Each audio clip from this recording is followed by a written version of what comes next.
Entitled parent throws coffee on me when I'm half her age. So, this happened years ago now, at my first job, but I figured I'd finally post it. It remains, to this day, 17 years later, the worst customer experience I've ever had. So, 15-year-old me has their first job at an amusement park. I worked in the games department, and this day I was working one where you fish magnets out of the water that moves around. Pick up yellow, you get a small prize. Pick up a red magnet, you get a medium one. You pick up both red and yellow, it counts as yellow, you get a small prize, and shaking the magnets off to try again gets you banned from the park for cheating at the games. People, needless to say, don't realize this. So the first time, we always just tell people, hey, just so you're aware, shaking the magnets off can be considered cheating. So for next time, make sure you just leave them on. Okay, now we get to the main story. So, an entitled kid who is about 9 or 10 and his entitled mum, who is early to mid-30s, walk up to the booth, and my co-worker takes the money, gives the kid the stick with a magnet, and goes to help someone on the other side, while I'm restocking our medium price display. The kid goes for a red magnet, and catches about 6 yellow magnets instead. Well, he doesn't want a small prize, obviously. So, he looks at my co-worker, grins when he sees she isn't paying attention to him, and starts shaking them off. I, however, did see, so I grabbed the small prize bin, walk over, and put my hand on the stick, not on him. Okay, go ahead and pick your small prize. Just so you know, too, shaking the magnets off can be considered cheating. So for, excuse me, the entitled mum interrupts, how dare you accuse my son of cheating? He doesn't cheat. Oh, sorry, she then starts to yell. He would never cheat, you frickin' dog. How dare you accuse him of that? He's a good boy, you little idiot. I'm getting you 5 for this, you little frickin' female dog. She takes the lid off her cup while yelling at me. I hadn't noticed at the time because I was 15 getting screamed at by a random adult and threw her half-full coffee at me. It wasn't burning hot, but it was still warm. By this point, of course, other workers in nearby games had more than noticed, along with a small group of adults who were playing the games too. She seemed to realize she probably shouldn't have thrown the coffee when I burst into tears and just started sobbing on the spot. I mean, I was 15 and at the time not emotionally stable by any stretch. So she grabs her entitled kid's arm and drags him off, throwing the small prize back into the booth without aiming. I'm honestly not sure where it landed as I wasn't in a good state. Must have been Texas then, I guess. Okay, can I say that? No. The co-worker at the whack-a-mole station ran back to call security since we had a phone behind the whack-a-mole booth. And the people at the milk jug toss and scatterball stations ran over to help me out of the booth, with the co-workers at our booth, and into where the phone also was, to get me out of the public eye while security came and took everyone's descriptions of the entitled mum. Fortunately, no one had left and security got to us fast. The entitled mum was caught up with soon enough, as they did a park-wide search, and took her name and picture for the do not admit list. I didn't think to press any charges at the time. In retrospect, I wish I had. I went home early too, since I couldn't stop crying until long after my dad picked me up. He got me ice cream later and watched a really bad horror movie with me. It was our dad-daughter thing.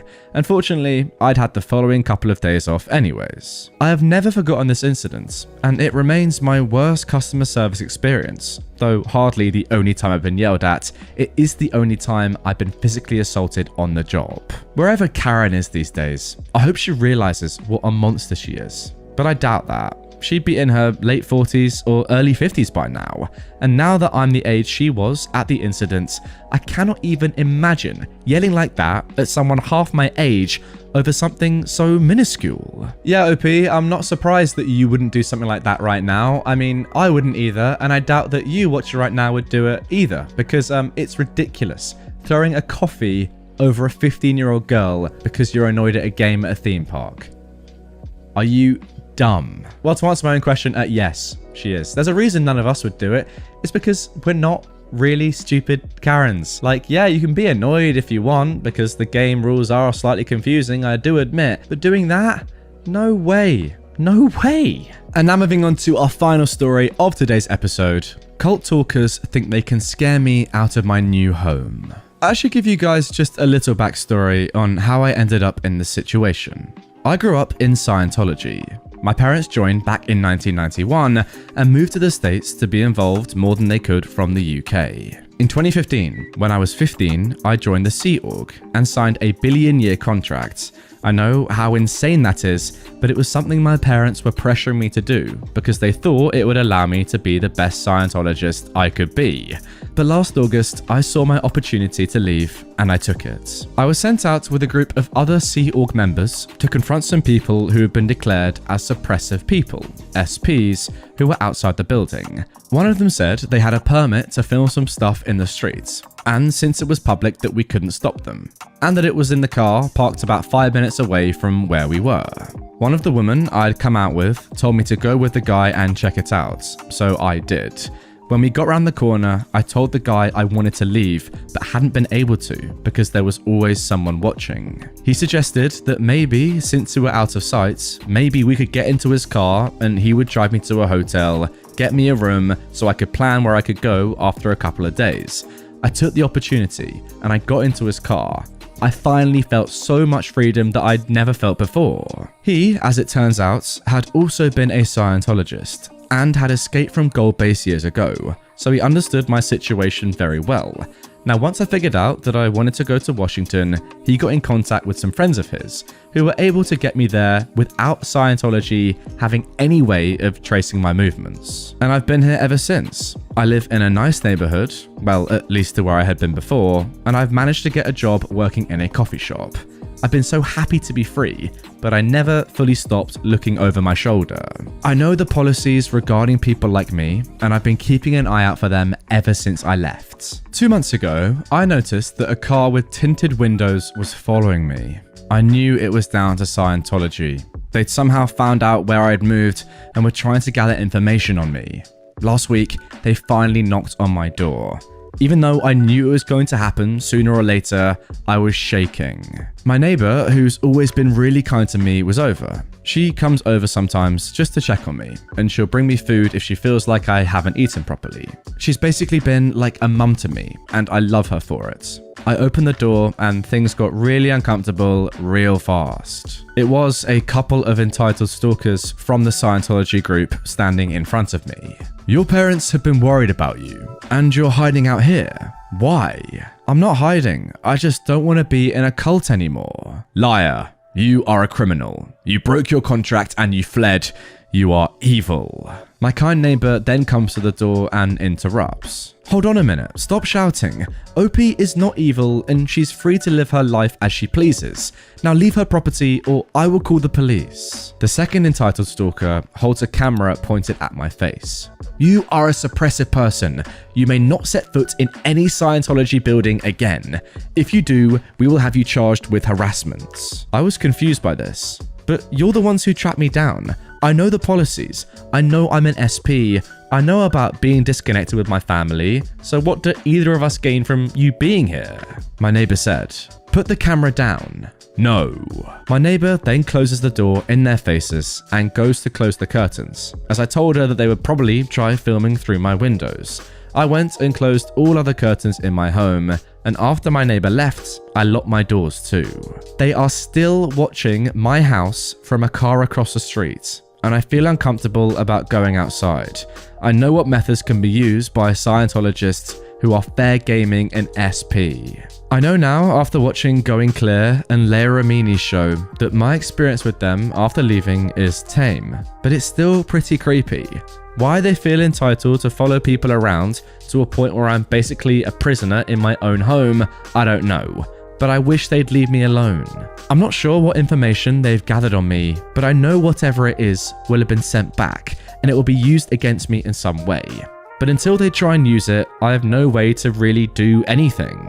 If anyone has any advice, please let me know. Oh my God, OP, I'm so sorry that you're in this situation. This is so effed. Like, my God. Guys, put yourself in OP's shoes for a moment. There are people across the street in a car, perma watching his gaff. What the heck? Like, you've done amazingly to escape in the first place. I have to commend you for that. What bravery, you know, great quick thinking to get out of there, you know, in the chance that you could. Fantastic. But now to feel like you're being watched for the rest of your life, always having to watch over your shoulder, like, oh my God, man. What is this? I need to do some more research into Scientology as a whole. Guys, if you know more about this cult and, you know, what they do and their practices and how they clearly stalk people who leave, comment down below and enlighten me, because I don't know too much, I've got to be honest. I'm going to do some more research as soon as I finish recording this video, if I'm completely honest. But wow, what would you advise him to do right now? OP, that is. I don't know what you can do. Call the police? Apart from that, I've got nothing. But I don't really think that the police are going to be able to do much. The car's just going to drive away. Then it will come back. What can OP do? Entitled mother wants to monitor 20-year-old daughter's texts. I am 20 years old. I moved out of my parents' house roughly 2 years ago, and I live in a house with 2 roommates. I am completely independent from my parents. I pay my rent for my house, I have my own medical insurance, I own my car and pay my own car insurance. I don't even have to ask mummy and daddy for grocery money. Both of my roommates and I each have our own pets. We've got 3 dogs and a cat amongst the 3 of us. We've had some conflict about the animals. I've been visiting my parents for about a month, so I've been keeping up pretty steady contact with the roomies through text. My mum started asking about what I was talking about with my roommates. She knows about the conflict, and I just described the conversation to get her on the same page. But apparently, that wasn't good enough. She asked to see the text between my roommates and I. She'd also asked to see my text a few nights before, and then she picked apart every word and made me feel terrible. So I said no. I told her she shouldn't have to see her 20-year-old daughter's text to feel secure, and that I was setting a boundary and wouldn't be showing her my texts anymore. At this point, she started calling me immature, ungrateful, and secretive. I've been working remotely while visiting and was on the clock during this conversation, so I just walked back to my desk. My mum went up to her room, slammed the door, and started screaming at my dad, "She's a child! She's an immature child!" over and over again. Wow, what a wonderful start to today's Entitled Parents episode. Let me tell you, my sister is 20 years old, and if my mum from out of nowhere started demanding to see her texts, well, that would probably be World War III, and I'd move out with immediate effect. Now moving on to our second Entitled Parent story. Entitled Dad threatens to beat me up because I charged his daughter for gas on a rental car. Long time lurker here. I love reading all of these stories, since I love watching entitled people get what they deserve. Who doesn't? After all of the things I've read, it got me thinking if I have any stories to share. And it turns out I have tons of great stories from the various places that I've worked. One place in particular was a national rental car chain, where I have the best stories. Before working there, I thought the industry was just going to be full of business guys and vacationers, so I wouldn't really have to deal with much rubbish. Boy, was I young and dumb. This particular branch was hit or miss. Some days we would be crazy busy, others we'd be so slow we'd take out for oil changes just for the heck of it, to give us something to do. On one particular day, both my manager and assistant manager asked if they could go grab food for all of us, and if I could man the shop. Everyone there was super chill, even the managers, so there was a lot of just chilling around.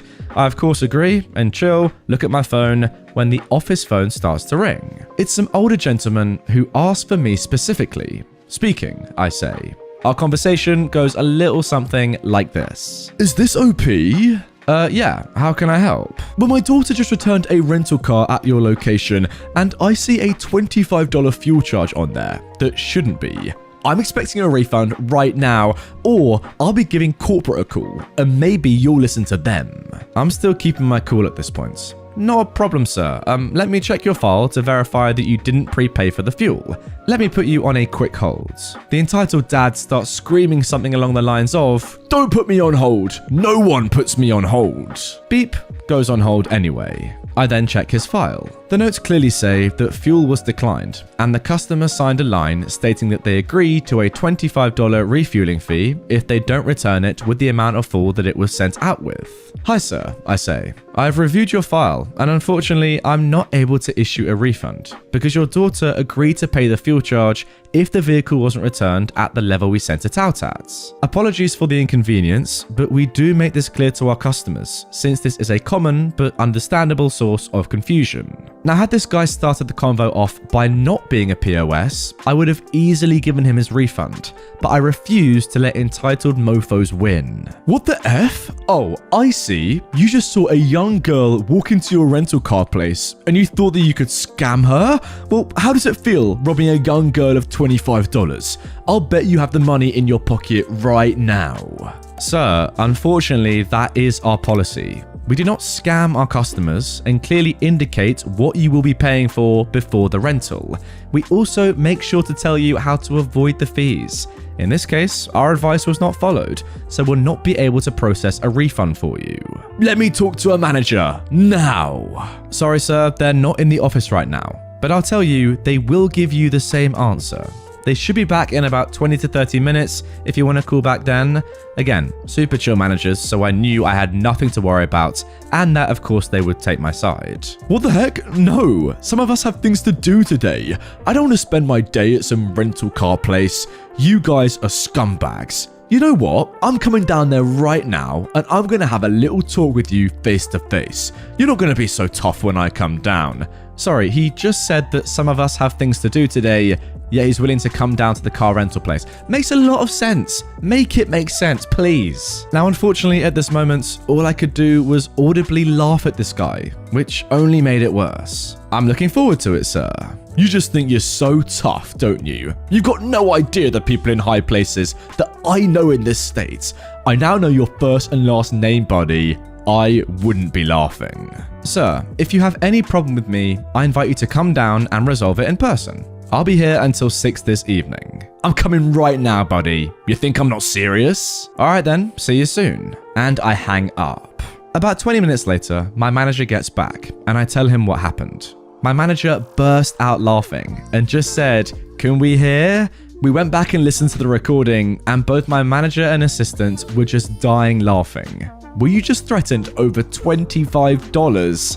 Apparently, I joked. We all shared a good laugh and honestly forgot about it for the rest of the afternoon until I saw a car pull up and I saw a familiar girl get out of the car with what looked like her mum. Guess who? It was the entitled dad's daughter and her mum. I peered into the car to see that entitled dad pouting in the passenger seat. He looked like a child that was told no for the first time. The best part is, he threatened me and then wouldn't even get out of the car to face me himself. He sends his wife and daughter in to do his dirty work. This should give you some indication about the type of guy we're dealing with here. The entitled mum walks in with the entitled daughter and starts screaming, berating my assistant manager. "Your employee needs to be fired. He scammed my daughter out of money and we want it back." Mom, OP already explained to you why we can't do that. I'll give you two choices. You can leave now on your own, or I can call the police and they can tell you to leave. Up to you. Okay then, F you. We're never using this rental car place again. I can't wait until we call corporate and tell them all about this little incident. She furiously leaves the shop and goes back to her car. This is where the most amazing thing happened and made me believe in karma. She was so angry and flustered as she was backing out that she slammed into the back of my assistant manager's car, smashing the bumper. Easily a total loss for a car of that age and value. My assistant manager runs out to inspect the damage, only to find nothing on his car, not even a single scratch. The entitled parents and their daughter all had to wait for a tow truck to arrive in our parking lot, and it was amazing to watch the look on their faces while they dealt with the side effects of their trashiness. As if that wasn't enough. Want to know what the best part was? 2 weeks later, I get a call from that same entitled dad, asking if we had any rental cars available. It was hilarious how he tried to act as if nothing had happened and returned after he vowed he wouldn't. He actually rented fairly regularly after that during my time there, and we never had another issue with him. He was even pleasant on some occasions. This experience must have been humbling for him. Anyway, that's my story. I hope you guys enjoyed it. As I'm thinking about my past, I realized that I've actually got plenty of stories. So if you guys like this one and want to hear more, I'd appreciate the positive feedback. I want to hear more immediately, sir. Well then guys, if you do want to see more from OP, to be fair, great story, well written. I loved reading it. Do comment down below that you want to see more and drop a like on this video so that I know to look out for more stories from this man. Speaking of men, it's actually very funny. It's almost confusing, right? This entitled dad was like so mental. He just went crazy, shouting at people for no reason, demanding a massive $25 refund. And then after this huge debacle, you know, where their car gets totaled, he's like, actually, I've learned my lesson here. And now that we no longer have a car, I'm gonna need another rental car. So if you take me back, guys, at the rental place, yeah, I'll go back to being a normal customer who doesn't shout and abuse people. Cheers. I mean, it would have been better if he didn't do all that abusing in the first place, but anyway, at least he got to some form of solid conclusion. I don't know. All right then, story number 3. Random butthole thinks he's entitled to my medical history. I want to preface this by saying that it's appallingly common for disabled people to be asked personal medical questions by total strangers, and that nothing about that is okay. Just don't do that, like ever. Far too many able people seem to think that being disabled in public means that my life story is public property, and it makes going anywhere far more stressful and tiring than it should be. To anyone who does this, your curiosity does not justify or excuse your rude, invasive questions, regardless of your intentions. 1 in 4 people has a disability. Disabilities and disabled people are normal, and I'm sick to death of being treated like a sideshow curiosity. Now, with that context in mind, I'm sure you won't be surprised to know that I had absolutely zero patience for today's entitled butthole's accusational nosiness. I was in a pharmacy with my walking cane, and as the person being served before me was taking some time, I went to sit down in one of the chairs they have for people waiting on prescriptions. I dropped mine off earlier in the day, so I was only there for pickup. As I'd been standing around, I'd noticed an elderly man, can't have been younger than 75, on a mobility scooter, scrutinizing me. When I sat down, he drove his scooter over to me and, without so much as a hi, he asked, "What's a healthy young thing like you doing with one of those?" gesturing at my cane. His tone was actually accusational and full of suspicion. As I said, this is something that most disabled people often have to deal with, and that goes triple for young disabled people. So many older people seem to think that young people just can't be disabled, I guess. It makes zero goddamn sense, but whatever. My point is that after years of experience, I've got a list of well-rehearsed responses to draw from. So, without missing a beat, I told him, my medical history is none of your business. He seemed pretty taken aback and scoffed, saying, "I was only asking, there's no need to be so rude." Again, having been here before, I said, no, you asking a total stranger invasive questions about their personal, medical situation, that's rude. Me declining to answer is not. It's called having reasonable boundaries. He scoffed again and glared at me for a bit, seemingly unable to think of a comeback. But then he did the thing that prompted me to post this otherwise run-of-the-mill encounter here. While maintaining eye contact and glaring daggers at me, he slowly reversed his scooter, beeping all the way, back towards the far end of the front counter, where he'd been to start with. Only he bumped into the woman who'd been ahead of me en route, ruining his bizarrely dramatic exit and sparking an entirely separate argument.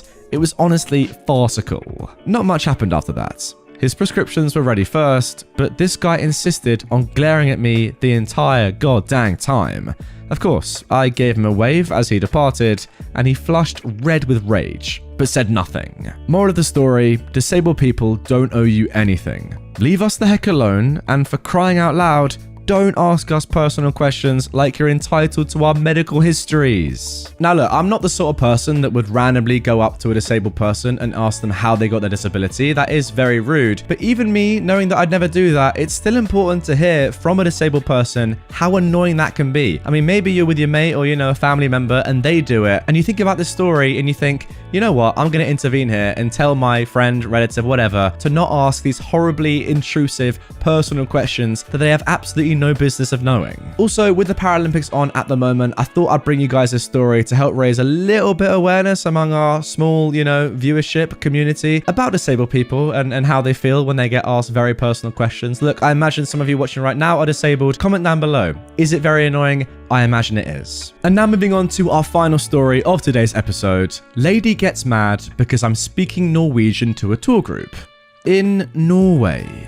First of all, I think my English is pretty good for it being my second language, but I still may make mistakes. Second, this took place a couple of years ago, so my memory and translations may not be exact, but you should get the general idea.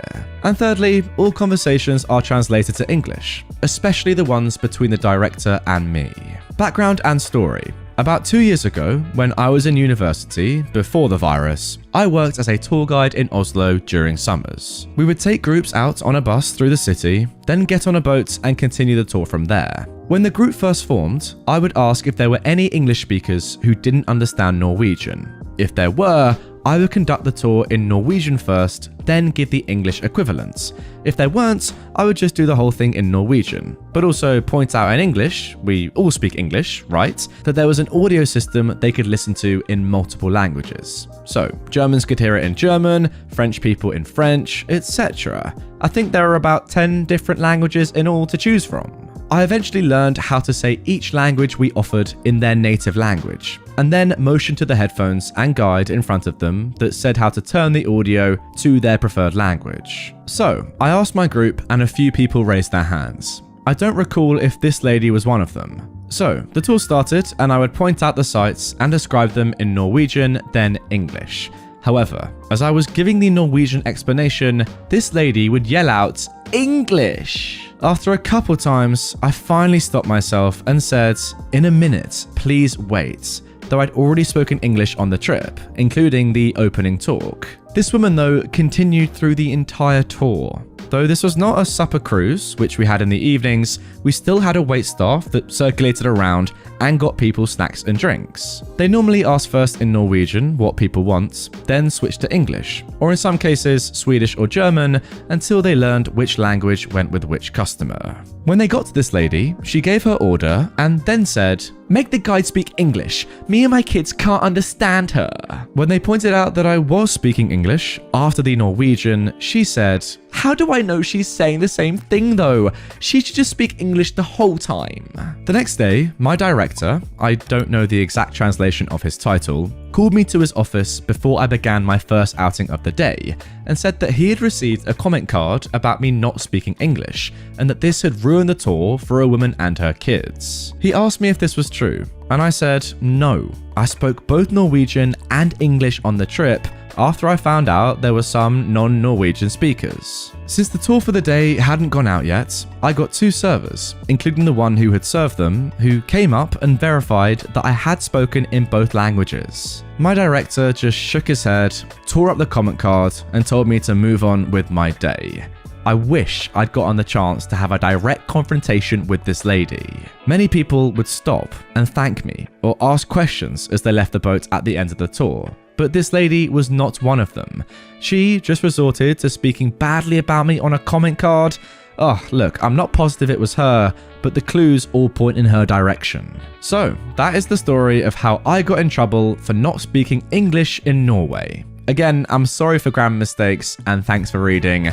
Pretty sure there was 0 grammar mistakes in this entire piece, and that is a point that I'm going to touch on right now. Alright guys, some of you may know if you've been on my channel for a long time now that I actually went to Norway. I think it was 2 or 3 years, well it can't have been 3 years ago, 2 years ago. I might put a picture up right now, and yeah, I think it was actually before COVID. Well no, it definitely was. So yeah, about 2 years ago I went to Norway, and of course, as you can probably imagine, I speak no Norwegian. What a massive shock. However, because of the way the world works, I guess, or just these people being very, very selfless, people in Norway are taught English at school, and pretty much everyone that you'll come across in Norway speaks English. It's pretty incredible, to be honest. So that meant that when I went there and I knew I could speak no Norwegian in Norway, I was really fortunate that Norwegian people could speak English so I could at least interact with them. I felt very guilty, to be honest. I knew none of their language. They knew everything of my language. And like OP right here, they speak it really well, write it really well. Their grammar is perfect. And to be honest, a lot of foreigners' grammar with English and their, general dialect is actually a lot better than a lot of English people. Sorry to say that, but it is true. The point is, this woman should be grateful that this Norwegian person in Norway can even speak English in the first place. That's the point. Why should she speak English to you? That's a real question. You know none of her language. Why should she know yours? You're just being an absolute ignorant pig. That's my opinion. You should feel lucky and fortunate that you don't have to spend years of your life and time learning someone else's language because they've put in the hard work and learnt yours. Crazy, I know. When I was 15, I lied to my school and got my best friend expelled. So, for the backstory, I had this friend who we will just call Chloe for the sake of this post. We'd known each other since we were 4, and our mums are pretty much best friends even today. Chloe was always known as a bit of a problem child. She would constantly lie and get into trouble, whereas I was the complete opposite. I was pretty much a goody two-shoes, as people would say. Even though we were polar opposites, we were still best friends. When Chloe got to about 13, she went a bit off the rails, and her behavior got worse. She started doing things like getting involved with drugs, underage sex, and making up lies about her parents, etc. Because of all of this, her parents lost all trust in her, and so they wouldn't believe anything she had to say to them half the time. Despite all of this, she was still a good friend to me and had my back. My mum didn't like me hanging around with Chloe much anymore, understandably. But because she is close with her mum, there was not much that she could do or say. Anyways, for my confession, we were now both 15 and we're in the last year of school. A lot of people were into smoking weed, and it was talked about all the time. This made me become curious, and I was desperate to smoke a joint for the first time, just to see what it was like. I would have asked Chloe for some, but she was off the stuff by then, and she was just trying to better herself in general by making an effort with schoolwork and being more respectful towards her parents. I'm very shy, and she was the only person I trusted, and I was too embarrassed to ask anyone else. So I ended up finding some myself by getting in contact with a local dealer of some silly app called Whisper. F knows what I was thinking. I think back to this moment all the time and cringe at how stupid and naive I was. Not only was it dangerous to meet some random person off the internet, but I don't know why I just didn't ask Chloe for advice anyway. Long story short, I purchased an 8th from this guy in town, and you're going to laugh at how dumb I was. I literally smoked a joint in my room while my parents were home. I was too stupid to even think about the smell, and obviously I got caught. My parents came into my room and went absolutely mad. They automatically accused Chloe of giving it to me at school and said that they were going to tell her mum and the school first thing in the morning. I tried to tell them where I had really got it from, but they wouldn't believe me and thought I was trying to protect Chloe. I wish I could have shown them some sort of proof that I met a dealer, but by then I deleted all of the evidence, the dealer's number and messages, etc. No matter how hard I tried to convince them, they weren't having it. They just wouldn't believe that their innocent, well-behaved daughter would know where to buy drugs from. Chloe's mum also didn't believe Chloe and sided with my parents too. As everyone thought that the weed was given to me on school grounds, both of our parents had to have a meeting with the head teachers. Then I was forced to tell them some BS story that Chloe had given me the weed in our break time.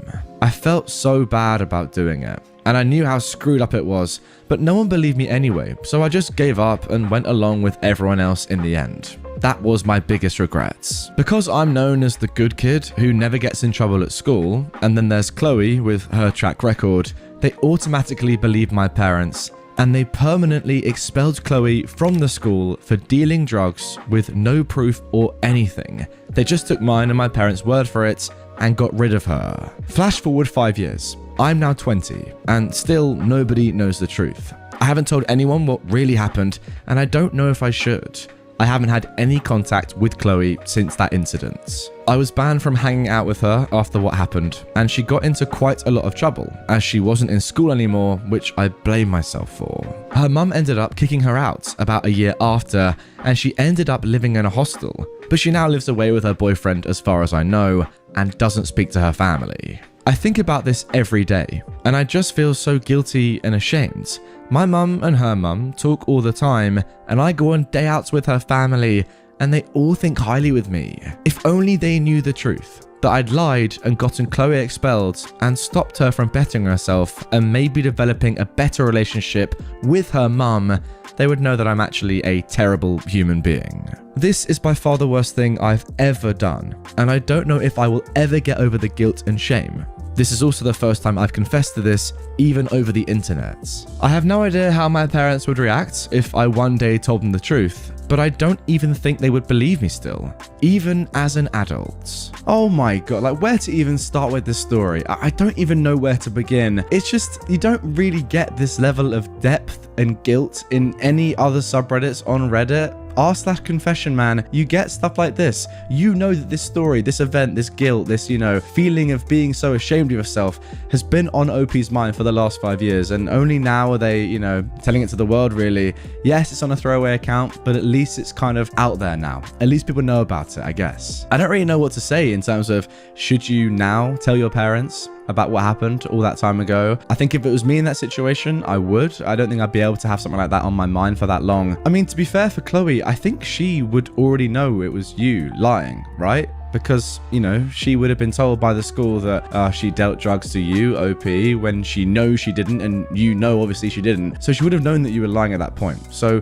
in terms of the relationship with you and her, it seems like it doesn't really exist anymore. That's fine. But yeah, you're right. Your parents actually might still not believe you. If they didn't believe you then, will they believe you 5 years later? I don't even know. If it was me though, I would have to tell someone at this point. I couldn't live the rest of my life having this just on my conscience each and every day, eating me up. No way, I'm telling someone. Right then, now moving on to our second confession of today's episode. I worked for a restaurant and I would steal money from the register at the end of the night whenever it was over because I was lazy. I worked for an old-fashioned restaurant over 5 years ago for a few years, in a position that I guess could be considered kind of unique by today's standards. I don't want to give many key details for how everything was done for that reason. I'd record all the tables, check amounts, etc. throughout the day. It was all done by hand and very unnecessarily complicated because there was this cool technology available we didn't seem to have though, called a computer. While still doing other normal restaurant duties, at the end of the night, I had to balance all of the cash, paperwork for the restaurant and make sure everything matched everything, pay out everyone, etc. If there was an issue or if something didn't match, we were supposed to go through all of the paperwork, type thousands of different amounts into calculators, cross-check our information, find where the error occurred, and correct it. I was basically an underpaid, everyone's female dog restaurant accountant. But I actually truly did enjoy my job and my co-workers. Well, one night I was extremely exhausted, and the cash balance in the register ended up being like $20 less than it should have been after paying out the buses. I just wanted to freaking go home, so I took $20 from my tips that night and put it into the register so everything matched. I don't know if I calculated their tips wrong or what. Well, after that night, since it saved me so much time, I just took from my tips and put my money in the register anytime it was under. Usually it was just a couple of dollars, and seriously not worth it to me to spend 3 hours trying to fix at 12 AM. However, one night, many weeks later, it ended up being over by like $40, and I pocketed it. In my head, I figured I'd probably taken that much from my own tips to put into the register over the past however long it was. I felt so guilty, but I still did it anyway. I got to go home early. I was so exhausted at the end of the night, it felt worth it to me to do it at the time. Now, I did this for years. I kind of got slightly lazy towards the end because I knew this hack and the register paperwork didn't therefore need to be exactly 100% right. I could forge plus or minus a few dollars. No one would know at all. Now, I don't know if I ended up giving more to the restaurant or taking more. I wouldn't even be able to guess how much on either side. I thought about my deed as little as possible. I never stole money to intentionally steal money, but I guess I did steal to pay myself back, whether or not I ended up earning money. I just put it in when I needed to and took it out when I needed to, so it would match. Look, it doesn't justify it, and I feel like a criminal, and I want to confess. The way the paperwork was done, there's no way they could find out. All numbers went through me, all trust was put in my hands, and they'd never expect me to have done this. Ever. I told one of my co-workers this hack, who actually was a really good guy with good intentions, who had the same position as me at some point. I casually forgot to mention I actually took the overbalance home with me, because even though I was paying back what I'd put in, I was so ashamed to have stolen. It's truly not the kind of person that I view myself to be. I only put money in, I said. He thought my whole plan was absolutely brilliant, and because I wasn't taking money, it technically wasn't morally wrong. If anything, we gave them a few dollars. He took it upon himself to, when the register was over, hide the extra few dollars disguised as tips of a busser with a fake name. Smart, I know. And if the drawer was ever under, he would take from his go home quick funds. He got caught. My supervisor found the fake busser's money. I was asked about this fake person who possibly could be owed like $40 cash. I said I didn't know. He confessed when he was questioned and was fired on the spot. He didn't say a word about me. I've told this to no one else at all until today.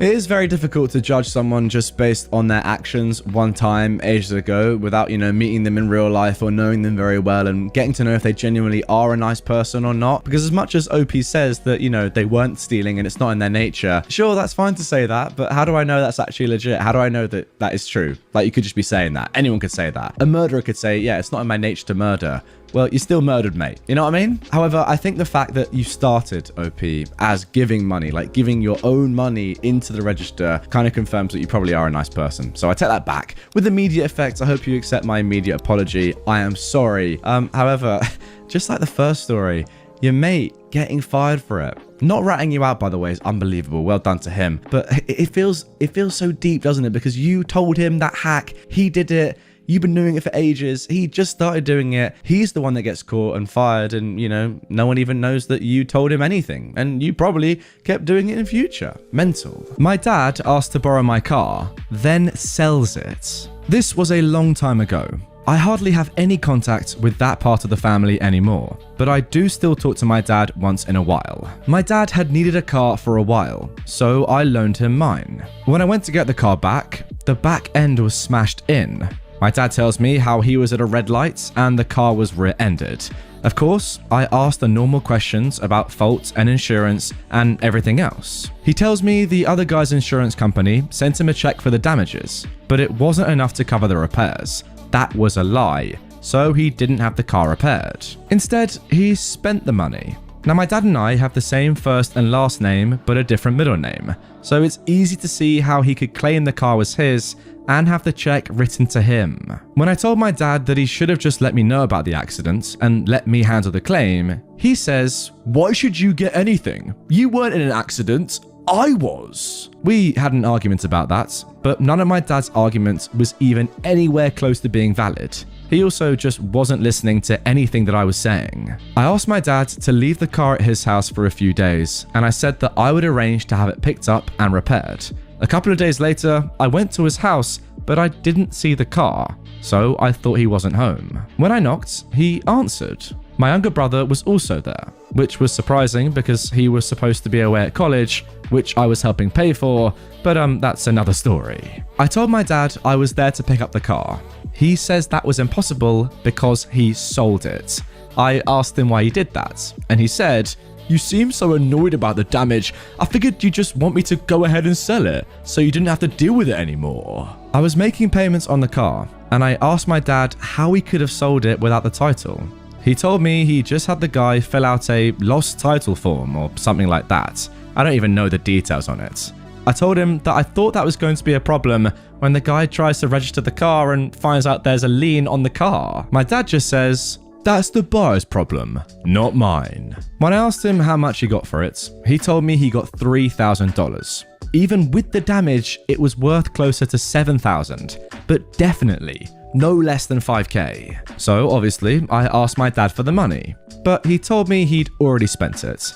Then he went into a rant about how many bills he has and how he's even paying for my brother's college. Again, not true. Plus, my brother was sitting right there. He dropped out, but didn't even tell me, even though he kept cashing the checks I sent. I had very little contact with my parents after that, and I think I only actually saw them one time since then, which was around the time I got married, but not at the wedding because they refused to go. None of this was all that surprising though. I never ever should have even loaned the car to my dad's in the first place. Well, yeah, OP, to be honest, mate, it sounds to me like a couple of your family members are pretty horrible people. Your brother clearly takes after your dad. What's he doing? Seriously, like, what is he actually doing? This story actually reminds me of another Entitled Parents video I made not long ago. If you want to check that out, it's again about, you know, a Karen kind of stealing someone's car, trying to put their own name on it, their own number plate. Check it out up here if you haven't seen it yet. Very, very similar story to this, equally as strange. What is it with, you know, parents using their children's cars and, you know, trying to get their name on the license and on the title and stuff like that, and then what, just spending the money that they made from it, selling it in the first place is mad, then not giving the money back to the owner of the car, their child, even worse. And now moving on to our second story, slightly more serious than the first. Entitled mum and entitled grandma try to kill residents of group home. Many years ago, I worked in a group home. For the privacy of all the residents, we had a set visitation room with visitation hours by appointment only. Appointment only so that two families weren't trying to visit at the same time. It had a separate entrance and a door that shut it off from the rest of the house. It had a half bath, a TV, cable hookup, game console with maybe 50 games, a DVD player with about 150 movies, board and card games, along with nice comfy seating and a small 4-person table. Visitors were not allowed anywhere but that room if any of the other residents were home. It didn't matter if Bill wanted to show off his new bedding set or if Jack's mum wanted to see if he needed new clothes. I don't think my mum wants to do that, but anyway, if the other residents were home, no. The families of 5 of the residents were fine with it. Kyle's mother and grandmother, though, were not. They firmly believed that they were within their rights to enter the rest of the house and inspect it and his housemates. He was their baby and they had rights. By God. Well, actually, no. The residents of this home were 30 to 40-year-old men with developmental and physical disabilities. They were all actually wards of the state. The fact they were even allowed to know where he was, let alone visit, was a huge privilege. To be honest, I was wondering why the rules were so strict. That makes sense. Our agency had many other homes where the families of the residents had no idea where they were and weren't allowed to see them. The families were only allowed to contact the case manager and inquire about them through him. Back to Kyle's mum and grandma. It was a constant battle to keep them out of the rest of the house. It got to the point that we had to have an extra staff member during their visits. This staff member had to sit outside the connection door while the visits were going on and physically stand, blocking their way when they would attempt to enter. I lost track of how many times we ended up calling the police to have them removed from the main part of the house before that happened. And that's when they started calling the police on us. After the 3rd time of them calling the police to demand entrance to the rest of the house, they lost their privilege of visiting. Kyle was moved to another home where they weren't allowed to know the address. This didn't go over well, to put it nicely. They were adamant Kyle was still in our home, and they threatened us several times that we would pay for keeping their baby from them. A restraining order was granted against them, keeping them 800 feet from the house, staff, residents, and no calls to the house. It all came to a head one night when at dark 30, I was locking up the house for the night. All doors and windows had to be checked and the alarm set. Another staff was doing bedtime medicine. The other 2 were helping out with bedtime routines and getting laundry going. I kept telling the other staff I smelled smoke, like a campfire, just faint whiffs of it. They said I was crazy. I just walked the entire house and nothing was burning. It must be a neighbor having a small backyard fire or something, and I got a whiff while closing the windows and it was stuck in my nose. It finally became strong enough for the others to smell. In pairs, we checked the house again. Nothing, but the smell is getting stronger. We met back in the living room and decided to go ahead and call the fire department when we realized we could see wisps of smoke in the living room. We woke the residents and had them put on shoes and jackets. The smoke in the living room was now clearly visible and it was starting to make its way towards the bedroom, and it finally triggered the alarms. Protocol was to evacuate and get the residents to the van. The living room was the exact center of the house with an open floor plan, with the kitchen on one side and a laundry room on the other. The bedrooms were through the living room and to the left and right, along with 2 bathrooms, the visitors' room and our office being at opposite ends of each other. Down the hall, we shuffled to our office because the van was parked to that side and the keys were in the office. As we came around the corner of the house, we see the source of the smoke. Our front porch was on fire. The house was brick, which was what was preventing it from spreading outwards, but it was spreading upwards towards the roof. The police and fire departments arrived just as we reached the van. The fire department went to work on the house. The police head towards us. We're all fine, except 4 people came running up to us. Kyle's mother and grandmother, along with 2 unknown men. The 2 women started screaming for Kyle and that they were here to rescue him. We'd endangered him by allowing him to live in a fire trap. They suddenly realized that there was no Kyle in the group, and they were now screaming that we'd left him to burn in that house. They were suing us, they'd shut us down, and have us in prison for murder. The police quickly asked if we had left someone behind, to which we answered no, we have all 6 men. But for their safety, we had to get them in the van and then we'd sort this out. The police held the mother and grandmother back from us, while they continued to shriek about Kyle and the fact that we'd left him to die. 2 of the staff loaded them while me and my co-worker talked to the police, starting with the fact that those 2 women had a restraining order, and for his safety and ours, Kyle had been moved to a location unknown to them. They were cuffed immediately and told to pipe down. Now that is what I love to hear. We proceeded to explain exactly what had transpired that evening. The fire was doused quickly while we did this. One of the firemen came over to talk to the officers, and we heard him say there was preliminary evidence that this fire was set deliberately. There would be a formal investigation. Kyle's mother and grandmother were arrested for violating the restraining order and suspicion of arson. The 2 men were arrested on suspicion of arson also. Now, moving on, results of the investigation determined a clear case of arson. There was also a deliberate rigging of a device to the door leading out of the visitation room that would have been fatal to the person opening the door, and if anyone was close by, debilitating, if not fatal. The 4 were indicted on vandalism, arson, 8 counts of attempted homicide, 2 counts of attempted murder. It came out that they were unaware of the other side door, which saved lives. They got a plea deal and got 7 to 10 years each. This was back in the early 2000s, so I don't remember what exactly the sentence was. Wow. Alright, look, first of all, don't get me wrong, obviously it's not nice having your son locked up in a place like this, but clearly he's there for his own safety, you know, like there's a reason why he's in this place. Look, it's not ideal for the mum and the grandma, and I get that, but come on, there's obviously some backstory here. He's not just going to be in there randomly. It's not as if he's like trying to fight his way out, you know, come on, there's a reason he's there. But, and I can't quite believe they did this, trying to, you know, set the whole building on fire of the place you believe your son is in, just to try and, you know, free him or let him escape or whatever, see him, even though they know he's not there. I mean, clearly they don't, but he isn't there, is mental. You're putting 8 lives at risk. You're actually trying to kill people. Sorry, not just putting their... I've just completely forgotten the fact that they set up a bomb pretty much, didn't they? On the door that would have killed the person who opened it. What are they doing? Trying to kill some staff members, trying to free everyone else inside by setting the whole place on fire just to see your son? What? Are you sure? Wow. Lock these guys away and throw away the key. Friend's dad forced me to try his bad cooking that made me throw up over it, but he wouldn't allow me to leave the table until I finish it. Hey, so this is a bit of a long one, and the parent involved is not entirely entitled, but more like insane. First of all, a bit of background. I had a best friend, and we were really close, to the point where she would stay over mine and my parents' house for months, especially over the summer. At some point, she transferred to my school, and she would stay with us for up to 3 to 4 months straight, go home for a day or 2 or on holiday with her family, and then come back to us and stay for the next few months. In the meantime, I've possibly been at her house maybe once or twice in my life. Anyway, during her stays, my mum would go as far as making separate meals for both of us, as I'm a picky eater and have some food intolerances.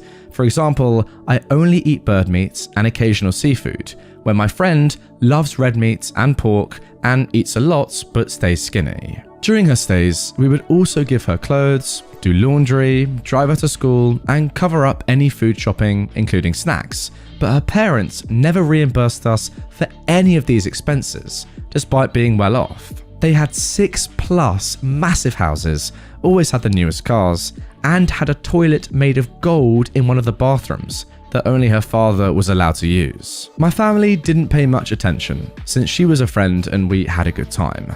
Now, this had been going on for a while, so I wasn't too worried when her parents allowed her to have one of their houses to herself and her friends for her birthday. Her dad also said that he would do all the cooking and would accommodate all the dietary requests. The day comes, and I decided against taking any extra food with me to cook, since her dad would handle the cooking. And one of our mutual friends, who was the child of our school headmaster, is openly vegetarian. So in the worst case scenario, I could eat veggies, fruits, or bread. We arrive at the house, where her dad has finished with the barbecue. Before food, he informs us that he wants my friend to have an amazing birthday. So he wants us to hand him our phones, and he will return them after the birthday, so we can have a good time as well. The only person exempt was an older friend, a 21-year-old, but that was due to him having a small child left with his fiancée and parents. After, my friend's dad puts a plate filled with meats in front of everyone, and proudly informs us that he made pork, which neither me, the headmaster's kid, or another friend could eat for religious reasons. So I was just enjoying some fruits and veggies when my friend's dad noticed that I hadn't eaten the barbecue that he'd made. The entitled dad then said to me, "You haven't eaten any of the meats. Are you feeling okay?" "Yeah, I'm just not really a fan of pork, and I actually prefer veggies." "Oh, are you a vegetarian as well then?" "Nah, I just don't like the taste and the texture of pork." "Well, in this case, sorry, but you're gonna have to eat it. I've spent most of the day cooking, and it's rude not to try the food that the host has made." "Look, I get that, but I really don't like pork, and I'm gonna actually eat something that I do like and can tolerate. You're not making others eat pork because they had their reasons, so why pick me?" "Well, their reasons are valid, while yours isn't. You're just being fuzzy. You're not leaving this table or having anything else until you eat my pork." Okay, that is potentially the maddest innuendo. Ignore that, let's carry on. "Well, I guess I won't be leaving then." Then my friend gets involved. "Dad, I've told you she doesn't eat pork and prefers chicken. You said you bought some for her and my other friend." "I only bought pork. She will eat what adults make and needs to stop creating a scene. Now eat." So at this point, I was pretty hungry and decided to try it, since my friend previously said that her dad's cooking is really good. I regretted my decision though with the first bite I took.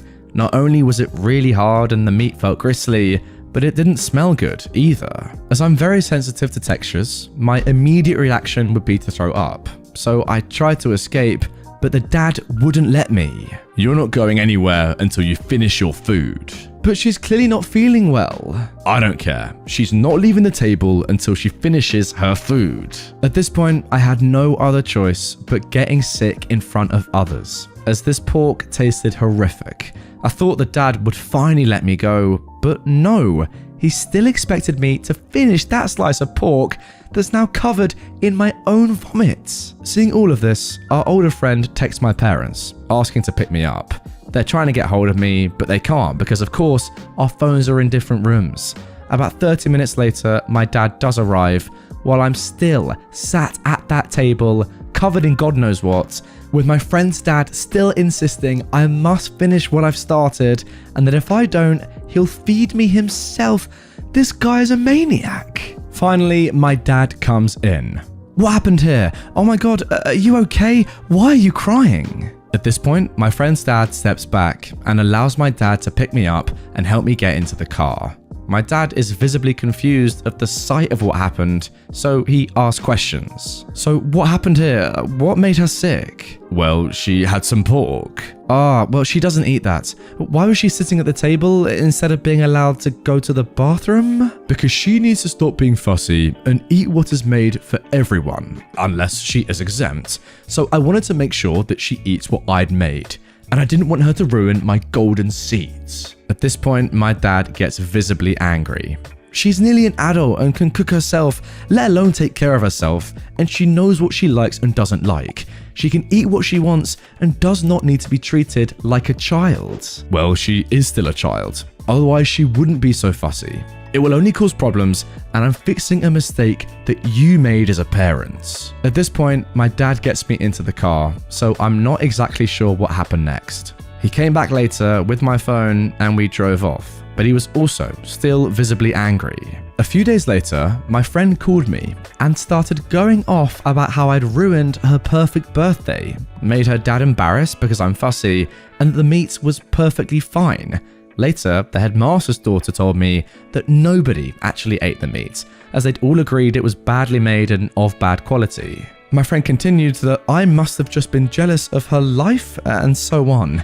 Needless to say, she was not allowed to stay anymore, and we weren't friends for much longer after that, since her dad believed I was a bad influence. I mean, listen, guys, as I said halfway through that story, that guy, as OP correctly said as well at the start, he's not entitled. I don't even think he's insane. He's almost maniac. What is he? Seriously? Yeah, I guess it's one thing asking OP to eat food that you've made. Obviously, look, you've gone through the trouble of making it completely fine. It'll be annoying. If I was to make some food and a lot of people didn't want to eat it, yeah, I'd probably be a bit annoyed and feel quite bad about myself, and I'd rather them eat it than not.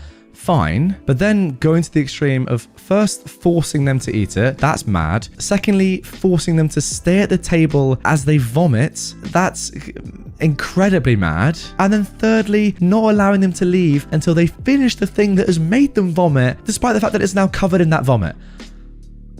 That's up there for me. Comment down below. Can you remember a story I've read where it has or it involves a person quite like this? Top tier crazy bloke, seriously. And clearly your best friend, or whoever she really is, doesn't fall far from the tree. She's literally just scrounged off your entire family for months on end. Her own family seemingly not even caring about her or what she's doing, just as long as she's with you and you're paying for it all, that's all good. But as soon as it goes the other way and there's a little bit of animosity between you, your best friend, her best friend, and her dad, she's like, no, you caused all of this. Clearly not my entitled, insane, maniac dad. You caused it and your family. We're not going to be mates anymore. What a true friend she is. Now moving on to our second story of today's episode. Mum freaks at swim class. My daughter is 9 months and we recently signed up for swim classes. At her age, it's basically getting them acclimatized to the water so they aren't scared, and slowly getting them to the point that they can eventually float on their back. They do require masks for the parents. It's on the doors, it's in the pamphlets, and they make you watch a session before signing up, so it's not hidden. Well, we're getting ready, and this mum comes in for her kid's first lesson. He's about 15 months. She is unmasked, so the person at the front tells her she needs a mask, but that if she doesn't have any, they have extra. The mum just strolls on by, tells her she's vaccinated, and keeps it moving. The girl was in high school, and you could tell she didn't know what to do. The head person there though is a bit older and seemed like she was no nonsense, but she is awesome, so I never could confirm it till that moment. She goes up to the lady and nicely tells her that she does need a mask. It's required even if you're vaccinated. The lady doesn't like that though and says, now that is ridiculous. She didn't know and she wasn't going to do it. The manager just tells her that that's fine, she can fill out her cancellation, and since she never did a lesson, they'll refund her.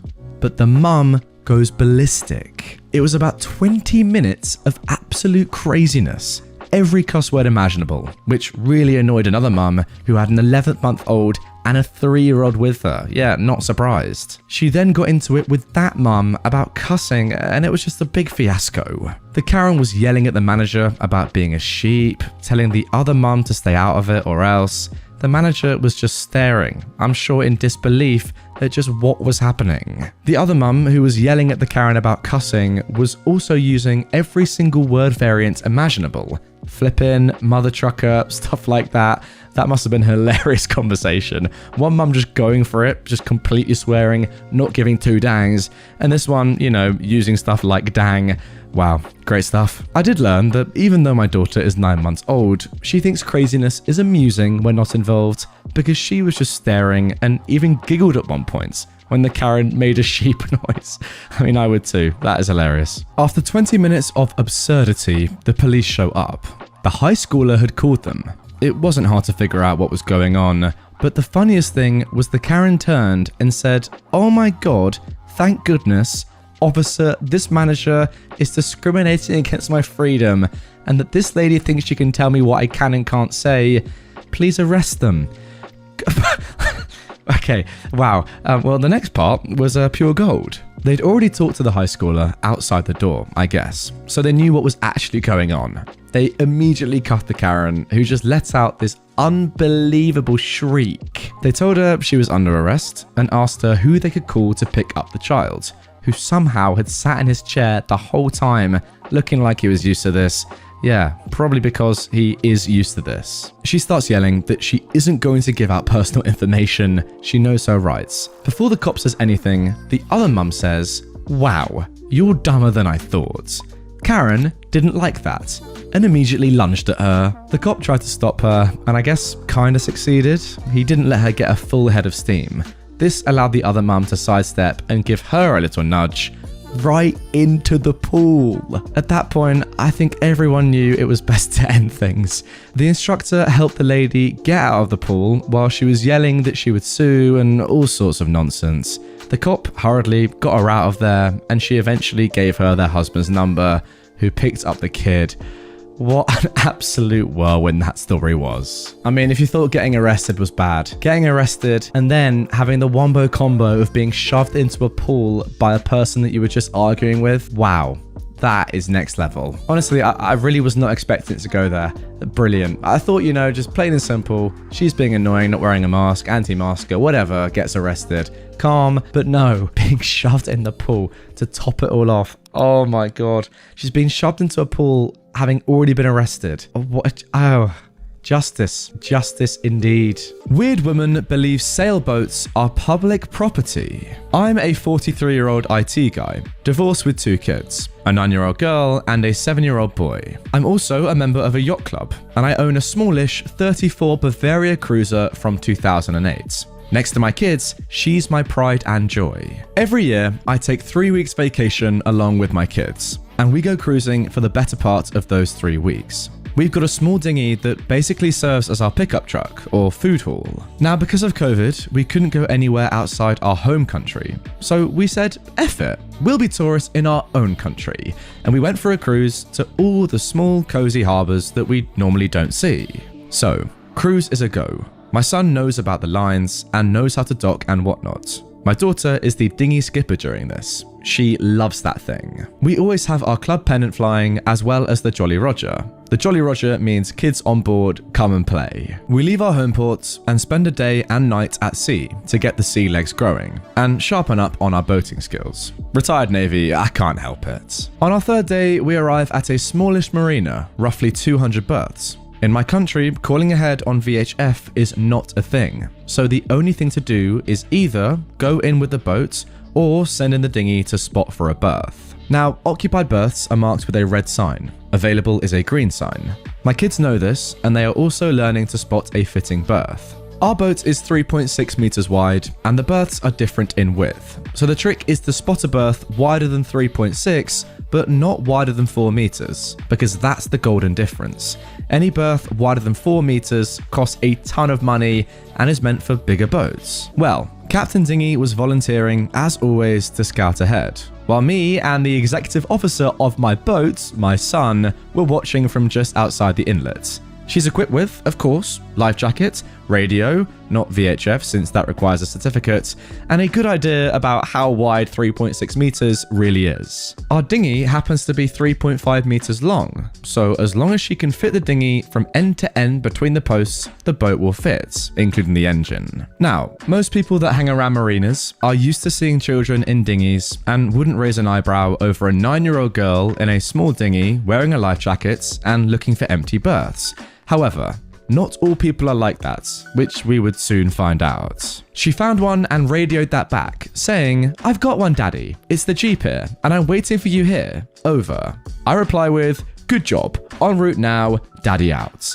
The owners of the boats on either side are the caring, nice older couples, and especially the portside neighbours are completely stunned by Captain Dinghy and her professionalism. They're small talking when we arrive to the berth and help mooring, for which I pay with a cold beer and a soda for the kids. Happy days all around. On the opposite side of the pier, a couple of boats are also flying the Jolly Roger, so the kids are off after a quick lunch. The berth directly opposite us is also available, but knowing from experience, that will soon change. And how right I was. Later in the afternoon, we saw the arrival of HMS Karen and her sailing circus. They arrived while the nice grandparents next door and I were discussing nice marinas to visit, and as a matter of course, we stood by to help receive lines and help with mooring. To simplify their docking, well, it was a trash show. They had a trimaran, a boat with 3 hulls. The outer 2 can retract when you dock and extend when you sail. They knew nothing about the boat, so it was clearly a rental boat. After 5 or 6 attempts of docking with one side retracted, the other side retracted, then no side retracted, full power plus screaming came all around. The harbour master even came down to join us. So now we stand 8 guys plus 1 harbour master, and we're just looking like, what the F are you guys doing? Even my 7-year-old son comes by with some new friends and they say, are they for real? Grandma to our port side quickly provided some ice and soda for the kids. She was amazing. We managed to convince them, the wrecking crew, to throw us the forward lines, and we could pull them in after they retracted both pontoons. Now this took the better part of 1.5 hours. When they finally docked, they acted like they invented boating. I know that docking in a foreign port can be quite difficult, but when you need 8 people to help you, well, one might keep a low profile, you'd think. But not that couple though. They were totally clueless about how to get shore power, water, and how to register with the harbour master, who, by the way, happened to stand right in front of them when they docked. So, the harbour master is now trying to guide them in how to register, what to do regarding that shore power and water. And boy, did they listen. Well, no, they didn't. HMS Karen started to full yell instead about how they paid a lot of money to rent that boat and how they expected harbour fees to be included in the rent, and then threatened to report the harbour master to the rental company they used and somehow get him fired for trying to extort money from them. After her endless monologue, there were about 8 to 10 guys laughing. The harbour master just looked at them and went, okay, these are the rules. Each marina requires a fee for docking. That fee covers power, water, and the space you occupy. It includes access to bathrooms, cooking facilities, and cleaning. Your rental company does not own any marina. Is that clear? The circus husband understood, but failed to convey the last part to HMS Karen, something we found out later the next morning. Next morning, we prepared to go underway. Kids are saying goodbye to their new friends. My son is pampered with cookies from Grandma Port and Starboard. Broken hearts from the young girls in the marina. He's got blonde hair with curls and green eyes, a true heartbreaker. And Captain Dinghy is getting ready to go underway. She's dressed in the uniform for the part. Unicorn PJ pants, swimwear, and a life jacket. Now here is where the title, which I'll remind you guys is Weird Women Believe Sailboats Are Public Property, comes into play. We're finishing our stay, meaning pulling our shore power cable, testing our lights and systems, testing our bow thruster and prop, VHF and dinghy. But while I'm standing at the stern, ready to single up the lines, so my curly-haired executive officer will have an easy job, HMS Karen comes running up to me. What are you doing? Good morning. Yeah, we're gonna get underway now. We're going to an island recommended by our grandma ports. Enjoy your stay here. What? Well, you can't leave? You're pretty sure I can't? Sorry, why wouldn't I? Because we want that boat. What? You want my boat?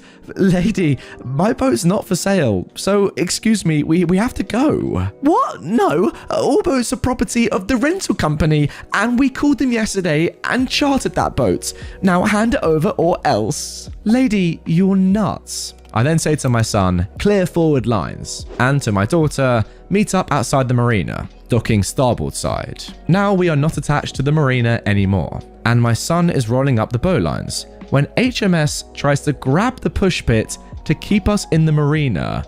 Well, she lost that battle. All stop, I say. Man overboard. She came up yelling and screaming. Starboard Grandad guided her on board their boat and asked her what the heck she thought she was doing, while Port Grandad called the harbour master. Is she okay? Yes, we got her. Enjoy your trip, and we'll see you at the new port. We leave and head for that port. And oh boy, did I hope that she was a one-time Karen. But guys, as I said in the intro, unfortunately, that post right there is just the beginning of this story. Look, the scene has now been set. there's a Karen on the high seas, right? That's all we know. She's already, completely mental. That's clear to see. But amazingly, this story does not stop right here. Let's move right into part 2. So then, moving on to the second part of that story. Weird women believe sailboats are public property, part 2. When we left the marina and recovered Captain Dinghy and the dinghy itself, we set sail for the island suggested by Grandma Port. The sail itself was pretty uneventful. The executive officer of the ship, my 7-year-old son, caught a fish, a nice 2-kilogram cod. Wow, that was dinner. That is not uneventful. That's a great catch, mate. Next morning, we had an equally uneventful docking next to a nice young couple that were on their first cruise in her parents' boat. A nice 30-feet boat, beautifully maintained. Now, because the marina had floating docks, we reversed in and lowered the stern. After the usual post-docking exercise, fenders, lines, power, and check-in, we greeted the young couple next to us and checked out the marina. The Jolly Roger was still flying, so there were a couple of young pirates, kids, awaiting to see who the new recruits to the playground were. After a quick lunch, the kids again were off. I was about to shut down the stationary VHF when I heard a call from the Coast Guard advising all mariners to keep a lookout for a stolen boat in the area, with a description vaguely matching my boat, as well as a couple of hundred others. Now, that is not something that happens every day, but I know that a few human beings get confused about the mine and not mine concept, so I took a note of it and turned off the VHF. At around 4 o'clock, I recognized a boat coming in, and was pleased to see Grandma Port from the first post, standing at the stern looking for a spot.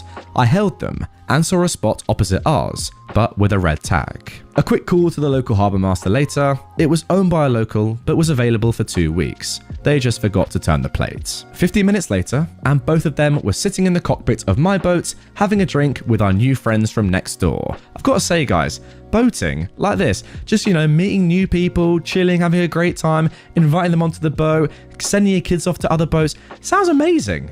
It sounds like a whale of a time. Anyway, during this drink, we get to hear Grandma Port's story.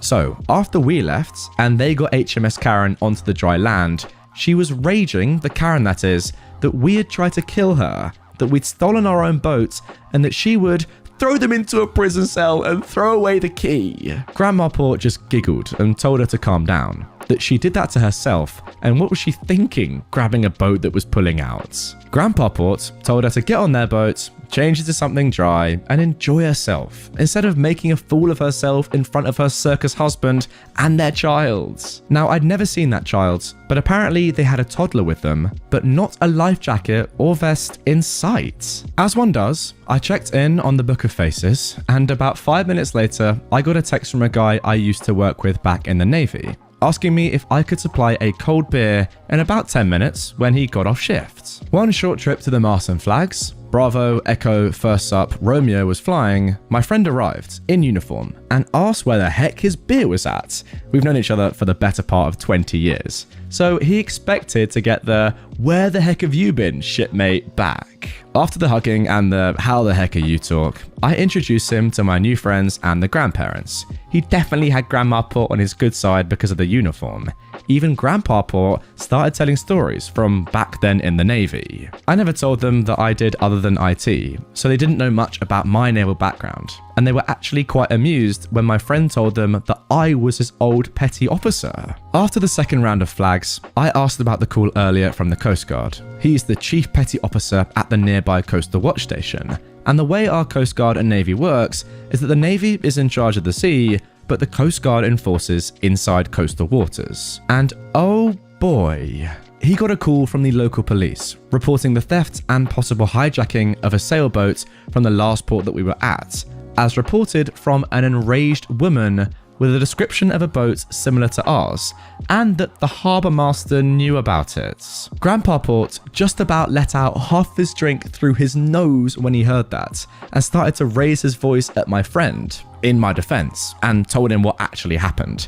That HMS Karen was nuts, that she tried to grab my boat after we pulled out of the slip, and that she was a complete waste of air. Thanks, Grandpa. My friend said to me, "That was you? I don't know. Oh my god, that was you. So now what?" No worries, I'll call her off and talk to my captain in the morning. Great. I then notice a police officer walking towards our boat. Yeah, can you do it now? Now, have any of you ever heard the phrase, the Navy is a small place? Well, it turned out that my friend was the officer's instructor at boot camp, as I was his. So the officer said, sorry, Chief, are the Navy handling this? Oh, hi, mate. Yeah, how are you? Care to explain? Well, we had a report of a theft of a boat, and the harbour master told us that a boat fitting this description pulled in this morning. Well, let's check this out then, shall we? OP, you have your certificates and proof of insurance and ownership with you, right? Yeah, I do, sure. I hand the officer my binder with certificates. Well, nothing to worry about here, but have you by chance seen the boat in question? Before I can say anything, Grandpa Port interjects. Officer, if that report came from a wet, loud, and wide woman, I have a story to tell you. Of course, he then explains the story from the previous post. Okay, Chief, are you backing this up? As sure as you wouldn't like another go at the pits at boot camp? Yeah, right, Chief. Sorry to bother you guys, but you know how it is. He left after that, and things turned back to normal. The kids got home, dinner, bedtime, sundowner with the neighbours, who now had a lot to talk about. But guys, as I said, that is going to do it for this one. If you do want to see how this story ends with part 3 and part 4, please do check out tomorrow's episode on my channel. Same place, same time. Don't worry about that. If you're very scared about missing it, well, turn on notifications somewhere. Down there, maybe. Click the subscribe button and turn notifications on so you'll be notified about part 2 of this video tomorrow when it gets released. I have to say though, so far, this story is warming up so nicely. Already so much has happened. This Karen is accusing an owner of a boat of stealing that boat. And clearly, we've seen how inept she is on the water and that her entire family have no idea what they're doing by the fact that, you know, she was chucked in the water. I mean, seriously, did she actually think she could push a moving boat back and not get, you know, pushed the other way? Idiotic behavior. Like, imagine that was a car and you were trying to push a car the other way that it was driving. What would happen then? Same sort of a situation here, Karen, apart from this one's on water. Weird woman believes sailboats are public property, part 3. As mentioned in part 1, my boat is a Bavaria 34 cruiser. It used to belong to my grandparents, but when my grandma had her stroke back in 2012, my granddad stopped sailing. They passed in 2013, 3 weeks after each other. Now, Granddad wasn't ill or anything, he just gave up after Grandma passed, after her third and last stroke. Before they passed, they willed the boat to me, because my parents already have a boat, and they knew that I love sailing in her. So it's not that I'm a rich, spoiled brat who just got a boat, but there's many emotions involved when sailing her. I grew up spending summers on their old boats, learning from both Granddad and my dad as how to sail, which eventually led me to my naval career, ending in my retirement from the Navy when I turned 35 and my contract expired. The point being that I always need to convince myself if Grandma would approve if I tried to change something or upgrade.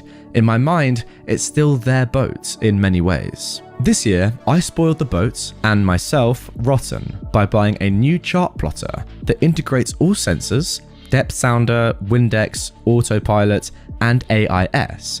AIS is a system that shows information on other boats as well as your own, similar to what airplanes use. As we already planned to stay for at least 4 days, I thought that this would be the perfect time to upgrade my existing chart plotter for the new one. And as luck still was present, Grandpa Port was an electrician before he retired. So, off to the supermarket I went for the purchase of liquid bunnies to pay said electrician that I just hauled out of retirement for 1 day. Now, the marina we're staying in is rather large, meaning that I either have a long walk followed by a heavy walk back, or I'll have Captain Dinghy give me a lift to the old port and join me for my shopping needs.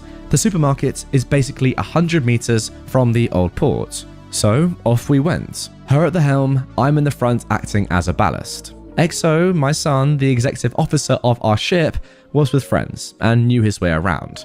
Also, he knew he had an abundant supply of ice cream available. Thanks again, Grandma Port. We arrive at the supermarket and all is well. Then my daughter just lets out a, freak. It's HMS Karen. yelling at her poor circus husband because apparently the item she wanted is sold out. Now look, I'm not a fan of my children swearing, but this time I think she had a point, so I let it slide. We ducked the heck out of there and went to the checkout, where we found a small gift basket style flower arrangement with a bottle of wine and some chocolate for Grandma Port. We also picked up some cash and a small refill for the pantry. When we'd bagged everything, we left for the dinghy. If only we had run the red light at the crosswalk outside the supermarkets. HMS Karen spotted us. Hey, you! I kept walking and said to Captain Dinghy, not happening. Now you get in the dinghy, get your life jacket on, and throw me the rope we used to get goods aboard. Dad, she's nuts. All right, I'll hook your life jacket up as well when I throw the rope. Hey, I'm talking to you. You're the guy who stole our boat. Don't even think about moving. I'm not letting you get away. I acknowledged the lady. Lady, the mental hospital is not that far from here. I don't know, but it just seemed like the right thing to say. I'm sure someone there would be able to help you. I'm putting on my life jacket and lowering the goods into the dinghy. All I need to do is get onto it via the ladder that we tied up to. That's when I suddenly found myself floating in midair right next to the dinghy. She pushed me. The maniac pushed me off the frickin' dock. Our life vests are the manual type for adults, which means that I have to pull a cord for it to inflate. But the kid vests are the automatic kind that inflate if they get wet. A small chalk tablet that dissolves in water makes sure that they inflate. Very clever. But it still means that I have to unwrap it, test it for 24 hours, and then repack it. And also that means that I'm one life vest short for 24 hours. And I have to replace the CO2 cartridge because it's been in the water. That's no biggie, to be fair, it's only about $6. And I've got a small supply on board the boat. But it's the principle. 2 steps up the ladder and I'm on board the dinghy. Captain Dinghy was amazing. She started the engine and used it to push the boat into the ladder, so I'm on board in no time. What are you doing? Don't even try to escape. And you, little girl, don't even think about trying to touch anything. That's nice, says my daughter, and she reverses out and floors it out the old dock. On our way back to the marina, my daughter just shook her head and said, "What a female dog." Again, she's got a point, so I let it slide. Back in the marina, we tie our boat up and I got a change of clothes. The only casualty was my work phone, so I've got to go back into town to get a new one. Luckily, that's a work expense, but it's a bit annoying reconfiguring everything, including credit cards and such. And I'm sorry, but I'm gonna have to finish this in part 4. Okay, what the heck? This is actually now getting really weird. Like, what a coincidence. Not only am I on a boat right now at the same time that you're listening and watching this video, but secondly, my phone also got wet and I had to like delete it and restore it and pretty much get a new one like the other day. What's going on here? Am I OP? That's my question. But anyway, guys, that is the end of part 3. Part 4 still to come. Somehow, this Karen is still involved in the story. I guess maybe the OP and their family are just like choosing a pretty normal tourist route, and Karen and her family are kind of going along the same route, just maybe a day or 2 behind. But the fact that you are just continuing to bump into this Karen is very, very funny. Actually kind of reminds me of when I was a young kid on holiday and I was in Sri Lanka with my family, and we kept bumping in and going to the same hotel as the Sri Lankan cricket team for some reason. So it looked as if we were just following them. Bit of a weird story, but yeah, that's what came to my head. Anyway, part 4. So then, now getting into the final part of this incredible story. Weird woman believes sailboats are public property. Last part. I'm almost sad because, you know, it's been such an adventure, but hey, everything good, I guess, has to come to an end at some point. Here we go. When Captain Dinghy and I returned from the store and got on board, Grandpa Ports was trying to teach my son, XO, how to splice a 3-strand rope, and remarking the fact that I was soaking wet and the captain was bone dry, that had we used a lifeline like that in the dinghy, I wouldn't have fallen off. Thanks, Grandpa Ports. Well, as I went below for a change of clothes, my faithful companion told the grandparents what had happened. Grandma Port hugged Captain Dinghy and asked if she was okay, which was enough to make XO roll with laughter. The grandparents offered to invite us over to their boat for dinner, which we happily accepted. Now, their boat is a bit smaller than ours, but their salon below deck is somehow bigger. Go figure. Seeing as this had been an eventful day, the kids were given free roam to the playground, probably to plot the overthrow of the free world by pirates with the other kids, provided that Captain Dinghy brought the small radio we normally use for docking, so we could call them back when dinner was ready. Grandpa brought out a generous glass of his favourite rum while he and I discussed terms and conditions regarding the chart plotter replacements and the price in liquid money, and also what the heck happened during today. Grandma Port interjected during her hard work in the galley, supervising us preparing potatoes and cleaning the fish that would be our dinner, that I should call that nice young gentleman that came to visit us on our first day, and maybe ask him if he could help. Grandpa was giggling when I asked if it was a dinner invitation, and if so, was the dress code uniform or casual? Grandma's rolling eyes and the following, "Oh God, men," was enough to make all three of us share a laugh. A quick call to my friend from before, and we were 6 persons having dinner in the nicest environment one could have. Grandma, that salmon was cooked to perfection. My friend then invited Grandpa and me out to a small place that served liquid monies in tall glasses, provided we didn't stay out late.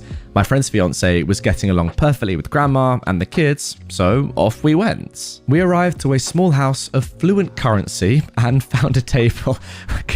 Why not just say, bar, alcohol, I don't know. Anyway, my friend bought the first round and Grandpa told the story about my impromptu flying lesson in the port, at which my friend had this odd look on his face. He excused himself for a minute and brought over a familiar face. Apparently, he spotted his private police friend while ordering and wanted to hear what the options were regarding HMS Karen. Well, as he told the story, the police got a call regarding theft of a boat, assault, and underage sailing of a dinghy. He and his partner was assigned to the call and they responded. When they arrived, they were met by an enraged woman claiming that she'd been assaulted, had her sailboat stolen, and that the perpetrator was aided by an underage girl. When they asked her to elaborate, she started yelling at them. "I already told you, now do your job and arrest them." Now, as she was testing the hearing of people the next town over, a couple of fishermen who had docked further down the pier approached the partner and asked if this was about the assault on the guy who she threw off the pier. This got the attention of both the partner and him. They asked her about the incident and she replied with, "Yes, that's what I've been trying to tell you. We found out that our first boat was too difficult to dock and then we rented a new one. But the previous renter wouldn't give us our boat. Instead, he insulted me, stole our boat, and had an underage child drive him." Mom, as I recall, you claimed someone hijacked your boat. We even had the Navy looking out for them. Did you return your rental to the original place? And did it happen there? But what difference does it make? We rented a boat bigger and better. They had one. We paid more. All boats are owned by the rental company anyway. We had the right to get our boats. Sorry, this woman thinks that every single boat is owned by the same rental company that they used to rent their boat in the first place. Sorry. Absolutely ludicrous. Mom, as I just heard from these people here, you just assaulted a person, not to include risking his life. Now, I need to see some ID, because if we get a report about this from the victim, you're gonna face the charges. Understand? Don't talk back to me unless you have our boat. I'm not accepting your excuses. Get me my boat. And so, HMS Karen got a free ride in a smaller, land-ridden boat, but with pretty lights on top. Our new police friend ended his story by saying she was an absolute dog, finishing his pints. Well, no need to say it. Anyway, I got up, went to the bar, and opened up a $100 tab for our new friend in law enforcement. We left right after the "no, I can't accept that" and whatnot, but my friend was firm. When we got back to the marina, the kids were sleeping on board our newfound grandparents' boat, and Grandma and my friend's fiance were laughing like teenage girls. Next morning, the kids said their goodbyes to their new grandparents, exchanged addresses, and we left the marina. We hope to see those ports again next year, but if not, we'll come visit them. I don't know how to end this incredible story better than stay safe, listen to reason, and just because you're a Karen, don't push people into water. And there we go, guys. That is the end of this incredible 4-part, well, I guess 4-part for OP, 2-part video series for me, entitled Parent Story. What an amazing adventure. I just want to say a big thank you to OP. Their username is in the description down below for this incredible story. Brilliant stuff. I mean, brilliant stuff. Again, as I mentioned earlier on in the video, right now, at the time you're watching this video, if you watch it on the day it was released, I'll be on a boat quite similar to this at the same time, which is why I wanted to read the story and why it's, you know, a little bit convenient that I'd read this story at this time. And if I've taken a video or something or a picture, I'll chuck it in right now. And I also may have put one in earlier in the video as well. If you want to see more on that, go and check out my Instagram, which is linked down below in the description. I'll be posting stuff there on my story of my trip on a lovely boat. Positive revenge. So, I'm a terrible person by trade. I'm a dealership sales manager, and I'm gonna make this brief. Guys, anyone who starts any story saying that they're a terrible person, well, that's a plus for me. Some good self-deprecation banter, I'm all here for it. Anyway, I managed a digital sales team for a year or so, and I got really close to that team, trained them, grew the team into the #1 in our group, and the #2 for our manufacturer in the region. That's out of 400 plus dealers. Unfortunately, I was let go by my general manager, who runs the dealership, during the start of COVID, over the objections of our group and corporates, because my position cost a ton of money in commission. Yeah, I kind of wrecked my pay plan. So, fast forward a bit. My old team keeps in touch and asks for assistance every now and then, and I'm always happy to help. I genuinely like these people because I care about their professional development. As of yet, nobody has been put in place to replace my old position, but the team is still doing really well. I hired great people and put a lot of effort into training myself out of a job.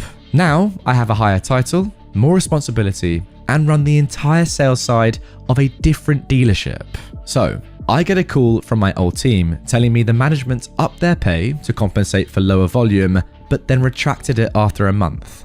They want to quit and work elsewhere as a result. Now, my current dealer doesn't run a department like theirs, so I have no real need for them, but I still call people I know, and apparently my reputation is better known and more highly regarded than I expected.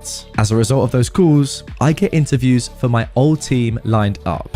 They're all getting new positions, get to keep working together, and they all get quite large pay bumps. The delicious part? Well, tomorrow, the GM who let me go is going to receive, effective immediately, resignations from his entire digital sales department. Again, this department was the #1 in a group of 15 dealerships.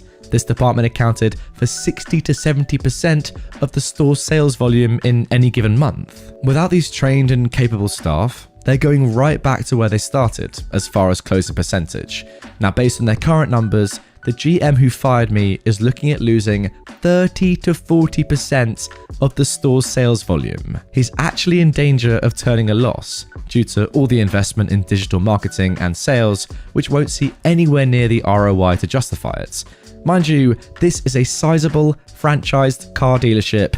We're talking millions per month when it's all running well. He'll never know that I found the team new jobs. He'll never know that I called in favors, made introductions, and sold the heck out of these people to their new employers. Now, I didn't do this for the revenge. I did it because I care about my old team and their developments. They're amazing at what they do, and they deserve to be paid highly for it, in a lower stress environment than where they were. I got the best revenge I can imagine, and all I had to do was be a decent person and keep cheerleading the team I once helped build and train. And also, guys, OP has given us a little update as well. I just got a call from a guy I know who does finance and insurance product stuff, though not for my old employer. "What did you do, bro?" he said. Well, I played coy a bit, asking if anyone there knew it was me.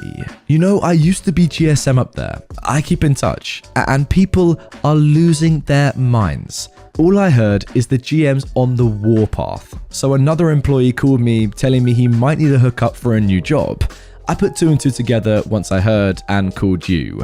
So what did you do?" That is the only fallout I've heard so far. And there we go, guys. A quick little positive revenge story for once to start off today's video. I wanted to read the story and I wanted to read it first in today's episode to just prove to you, as you probably already know to be fair, that not all revenge stories have to be malicious. They're not all about going after someone who's wronged you and trying to put them into the ground and just destroy their life like they destroyed yours. Nah, in this one, OP was just being a good bloke. And as a result, he got some cool revenge, you know, kind of on the side. To be fair to OP, like, what a character. To, you know, leave that job, get fired from that job, probably feel horrible about it, but still be in contact with your old team, still, you know, really help them out and ultimately get them better jobs, improving their lives and getting them out of that horrible workplace into a great one. You're an absolute legend. So selfless. Legendary. Alright then, now moving on to our second quickfire revenge tale. I cancelled countless interviews at my old job after they let me go early.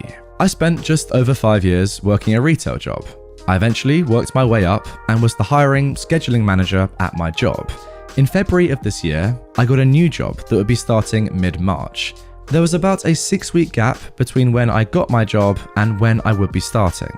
Because I hated it when my co-workers would do it, I didn't want to quit on the spot. So I put in a 6-week notice and let my boss and the owner know that I would train whoever they wanted me to train and help with a smooth transition. Whenever there's a change of management at all, things tend to get rocky for a little bit.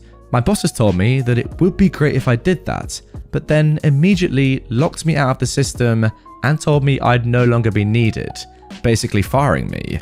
Of course, I claimed unemployment during this time. What was unfortunate though, is that my email and personal calendar was synced up to the hiring software my old company used. And because I was locked out, I couldn't remove it. I tried blocking everything, but it's an automated software, so it automatically added calendar events and sent me updates on the hiring process of various new people to my email. I contacted my old bosses and I did ask for them to remove me, but they told me tough, essentially, and that was that.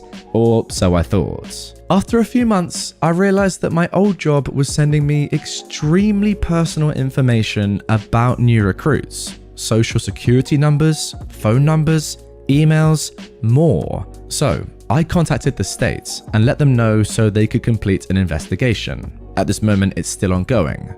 But in the meantime, because it had been sending their information to my email, I could see their resumes. For the last 4 months, any candidate who I think might be a good fit, I got in contact with them and explained the situation, letting them know just how annoying of a place my old job is to work. Usually, they thank me. A few have been mad that I have their contact information, rightfully so, I'd be angry too, and most just cancel their interview appointments. Word must have made its way up to my old bosses, because while I was on my lunch break at my new job, my old boss called me to ask if I've been contacting potential new hires to spread rumors about my old job. I admitted to it, and he said, "After all these years, and after how well we've treated you, this is how you repay us?" I told him to eat poop and I hung up. Shortly after, I got an email finally unsubscribing me from the hiring portal. Victory. Again, quite similar to the first story, you're kind of just doing the right thing here. Look, yeah, maybe it's not your place to be cancelling future interviewers, but come on. It would have taken literally one click of a button to unsubscribe an old ex-worker from their current mailing list. It was just negligence and ultimately laziness. And they were like, you know what, I can't be bothered. I can't be bothered to do something that would spend 5 seconds and not leak loads of really personal and private information to someone that shouldn't have it. Yeah, what a good business to work for. Great people. And now moving on to our final story, more of a traditional revenge story, if you like. Entitled Dad sits next to a water slide and expects to not get wet. So, I'm sliding down a water slide. It's about 10 meters high, 20 meters from the beginning to the end of the slide, so you can't just be slow on it. I mean, you can, but not so slow that you don't splash the person that's sitting like 2 meters away from the end of the slide. This dude also wasn't an employee, he was in swim shorts. He came in after us and left before us. Alright, so I slide down lying on my back, going pretty fast. As I landed and swam up, I just see an angry man standing up, rushing towards me, like so fast I wonder how he didn't fall into the pool. "Hey, stop making me and my family wet," he and his daughter, but his daughter was rather embarrassed than annoyed. Alright then, go further away from the slide. Don't expect me to make up for it, I replied. Like I would care for your wants. Stop annoying me and my family. Otherwise, you can't slide anymore. And who says that? The rules of the park. It says that you can't slide fast. And where's that written? There. He points at the stairs of the slide. Now, stop annoying my family. So I just go over there to that sign and read the rules. It said that kids up to 10 years are supposed to not be fast and under the supervision of their parents. I then just go up the slide and commit the worst crime ever. Slide down even faster. And with 2 more people. They asked me what that was about and I just told them. Before we slid, one of my boys explained to me a trick. How to make a big bomb while sliding. Not just a bomb, a big one.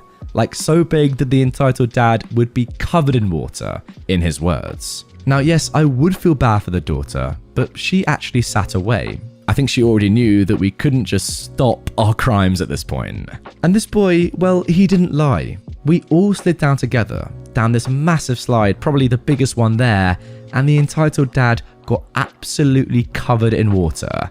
Like before this, he looked like he wasn't even in the water, and now he looked like he'd been out 5 minutes prior. Of course, I wasted my time and my ears by listening to his rubbish. Stop ganging up on my family.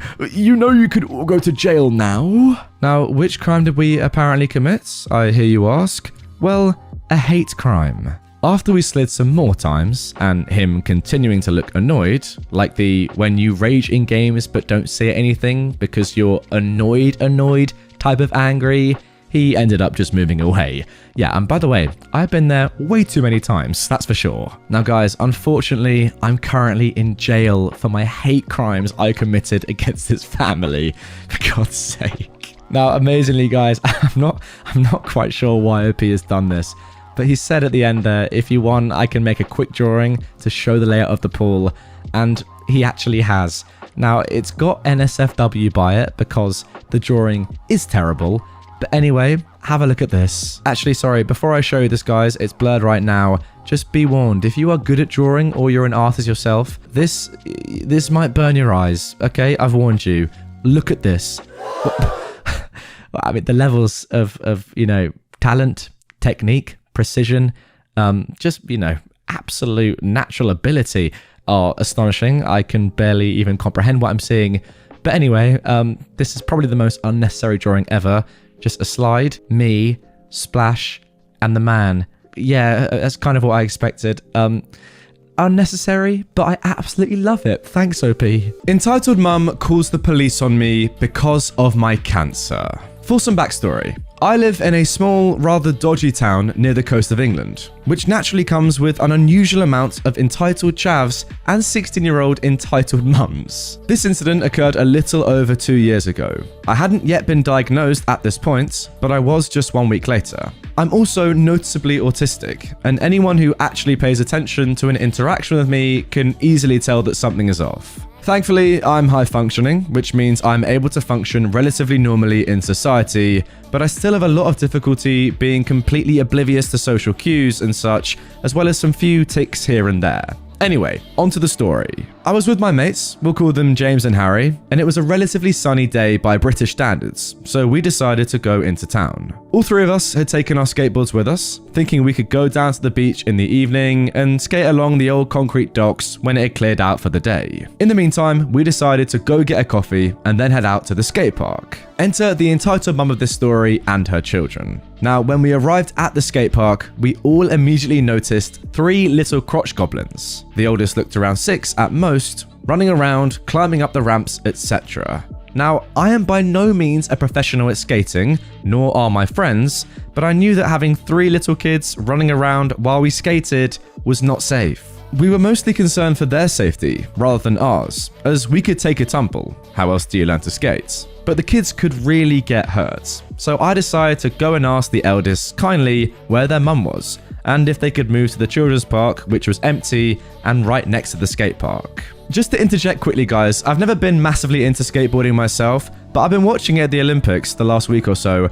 It's been amazing. It's so good. If you haven't seen the Olympic skateboarding, go and watch it. Get the highlights. It's unreal. Now, I hadn't even finished the first word to this kid when all of a sudden I heard a screech from behind me. I turn around to see what's happening, and that's when I see her. Typical chav mum. Badly dyed dark red hair, cheap earrings, hoops so big a gymnast could use them, dressed in a dirty pink onesie. That's what we call single-piece jumpsuit, like pajamas in England. A cigarette in one hand and a cheap Stella beer in the other, furiously walking towards the park. She's looking straight at me as she gets closer to the park, and I decide to ask the kid if that was his mother. Big mistake. As I turn back to face the kid, she suddenly yells, "Get the F away from my kids, you freaking nonce!" Wow, for those of you that don't know, if you're American, nonce is pretty much someone who likes kids, to, put it plainly. At this point, I realize I'm in it for the long run. My friends tried to calm her down and explain, and I was simply asking the kid if he could move to the dedicated kids park, which I repeat, was right next to the skate park. She calms down a bit, but not much. She's still very irate, saying we've got no right to talk to kids at our age. We were barely 16 at the time. We again explained that I was simply asking to know where his mother was, and I would have gladly come to her first if we knew whose kids they were at that point. Now, she's calmed down a little bit, but she's still shooting glares that feel like daggers, and she insinuates, once again, that I am a kid lover. Very strange. I'm annoyed, but to be honest, I'm kind of used to these types of interactions in this town. She gathers up her little hex spawns to, quote, "make sure they're safe," again shooting me daggers, and tells us her kids have the right to play here. Now, we answered that yes, of course, technically they do, but having them around could be potentially dangerous, as we could hit them by accident while skating. Well then, why don't you just skate somewhere else? My mate James said, well, this is the only skate park in town, and the council built it specifically to stop people skating elsewhere and potentially injuring others. I continue. Listen, we just want to make sure your children are safe. There's a park with swings and proper slides instead of having them go down ramps. It's right there. I point next to the skate park. This is the only place that we have to practice safely. And to be honest, I'd even be fine with the kids staying here as long as you keep an eye on them and they don't get in our way. Fine, she says, while I kid you not, blowing cigarette smoke directly into her youngest face. The day goes on without much more happening, just the kids getting in the way occasionally and then crying about not being allowed to use our skateboards, which the mum did make a small fuss about, but it wasn't that bad. Until I sit down at the bench, exhausted from the skating and feeling a migraine coming on, as well as being pretty dizzy. Now, although by this point I hadn't been diagnosed, my doctor previously believed I had high blood pressure that caused these chronic migraines. As a result, I've been given medication that I carried in a small pill box, as I had to take them regularly, as well as some ibuprofen, which I was told to take as soon as I felt a migraine brewing. I'd also started the habit of keeping a few mints in the other compartments of my pill box to wash out the disgusting taste of the pills. James and Harry both came to sit with me, as they knew that I had not been very well recently, having passed out a few times in school and constantly being plagued with vertigo and migraines. I pulled out my pill box, took my meds with a big gulp of water, and then took a mint, which I offered to both my friends. Then, as each of them took one, that was when we heard it. "Oh my god, how dare you take drugs in front of my kids!" At this point, knowing I'm exhausted, Harry takes the lead. "This is just his meds. He's got chronic migraine." "That is bull. You chat more poop than my nan's bar. I freaking saw all three of you take them. You're also freaking disgusting, doing drugs in a kid's park in front of my freaking kids." Bear in mind, she is spewing all those swear words that I can't say because YouTube will hate me, right in front of her oh so delicate children. At this point, Harry has had enough as all of the previous small pestering has built up, and he was done being polite. He actually just burst out laughing. "Bruv, those were sweets, you mental idiot. Now please, leave us alone. We were kind enough to not purposefully slam into your kids, even though you didn't keep an eye on them like you said you would. They did the exact opposite of staying out of the way." Then the entitled mum replied, "How dare you talk to me like this, you..." Wow, that is actually going to have to be censored. Mad word. She then pulled out her phone and said, "I'm calling the police," all with a huge grin on her face. Meanwhile, my migraine had taken a turn for the worst, yet I'm not really surprised with all that shouting. I hear her in the background yelling loudly like she was in mortal danger about some kids doing drugs to a poor 999 dispatcher. At this point, I start puking. Like, seriously puking. The vertigo had kicked in, and my migraine was at full strength. As I heard her screech, "One of them is ODing right in front of me and my kids. You need to send an officer over here right now." Harry and James quickly come to my help. Harry trying to keep me from falling over as I'm dry retching to the point it's making my throat bleed, while James goes to get my water bottle. The entitled mum, upon seeing me unfortunately puke up some blood, looks at me and says, "Oh, that's disgusting." At this point, Harry was trying to get her to calm down and actually help, as I was in a much worse state than he'd ever seen me, asking if she had napkins. She looks at him with the same daggers she'd shown me at the beginning of the day and says, "No. Besides, that's what he deserves for taking drugs in a kids' park. He can die for all I care." Thankfully, this not being the biggest of towns, the police station was just around the corner of the park. And the officers, yes, 5 officers in total, drugs and violence are quite common around here, so they'd taken the call very seriously, had arrived just in time to hear that last interaction. Although they didn't understand the full situation yet, they were still baffled by her words. I passed out right then and there as I saw them approaching me. I came back to relatively quickly, I'd say about 20 to 30 seconds later, and the entitled mum was droning on and on about how I'd clearly taken drugs and was having an overdose or something. Harry and a policeman were now standing over me, while James explained to another the full story. Harry handed me my water bottle along with my pillbox, which the policeman took to inspect. In one compartment was the ibuprofen, clearly identifiable by the bright pink sugar coating on it. In the UK, at least, we have that. I don't know about elsewhere. And in the other, Tic Tacs. Yes, those drugs we supposedly took were none other than Tic Tacs. The officer just looked confused as anything and handed me an ibuprofen, watching me down a full litre of water before checking me over for any injuries and asking if I was feeling okay, to which I nodded and slowly got up. By that time, James had explained everything to the 4 other officers, and they were understanding and patient, considering behind them was an irate woman telling them that he was a freaking liar and that we were so obviously high. In the end, the 5th officer showed the pillbox to the 4 others, who had found nothing while searching my bag.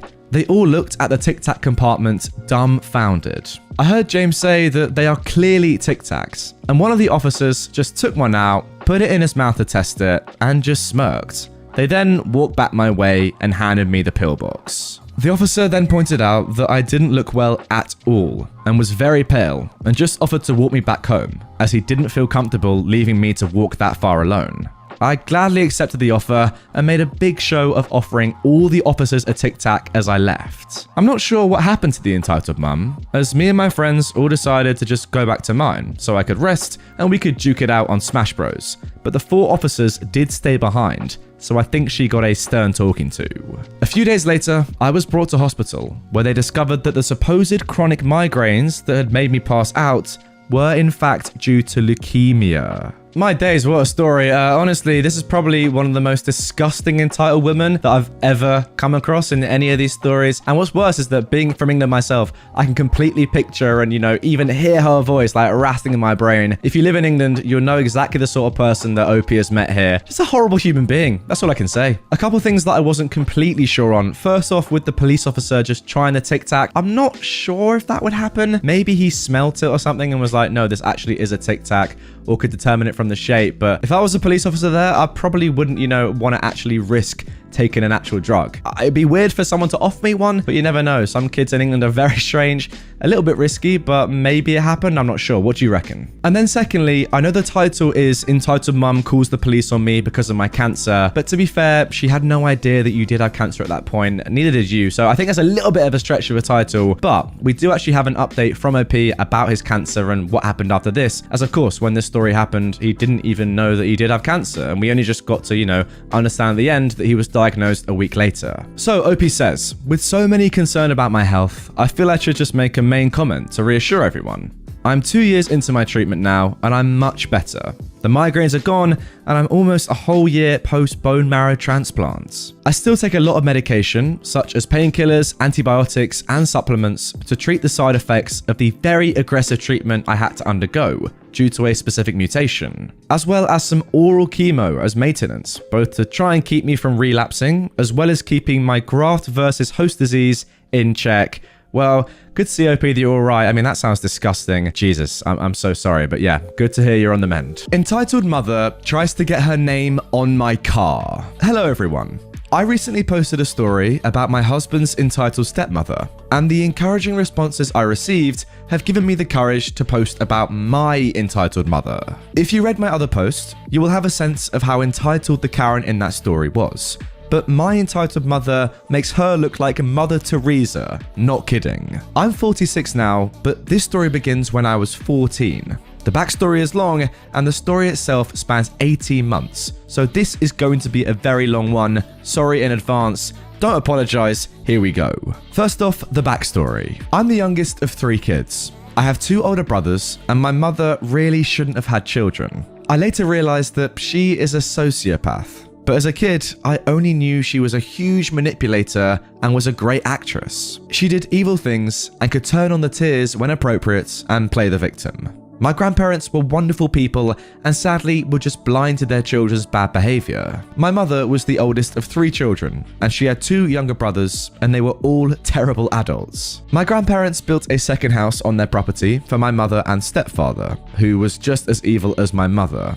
We technically lived with my mum and stepdad in that second house, but it was my grandparents who really took care of us. They paid the bills for both houses, grew a garden, and put food on both tables. My grandparents bought our school clothes and were the ones that got us Christmas presents from Santa each year. My grandmother would actually get up each morning, walk to our house, get us all up out of bed, dressed, and walk us to the bus stop, and made sure we got on the bus. We'd come home from school and go to grandma's house for snacks, to do homework, play, and we wouldn't really go to the second house until it was time to go to bed. My mother and stepdad both worked a job and knew how to blow through money and cry poor to my grandparents, who would pay the bills for the sake of the grandkids. My grandparents were wonderful people who really loved us, but were sadly just plain naive about my mother and the abuse she subjected me and my brothers to. When my mother married my stepfather, me and my brothers were very young, and I don't have but a few memories of my biological father.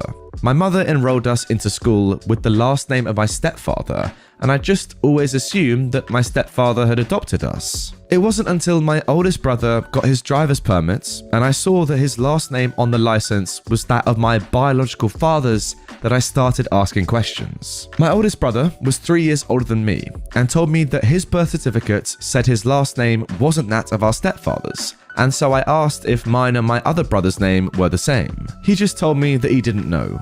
But I did some sneaking around when no one was home and found my birth certificate and social security card, and they both showed that my last name was that of my biological father's. That meant that I was 12 years old when I found out what my real name was. As we grew up, I watched as my mum would take my brothers' earnings from their jobs, and even though each of them had bought their own vehicles, she got her name on their titles, and then would threaten to take away their cars if she didn't get what she wanted. So now you have an idea of who she is, and this now leads me to my story. I got a job waiting tables when I was 14. Yes, I was technically not old enough to work, but sometimes you do what you have to do.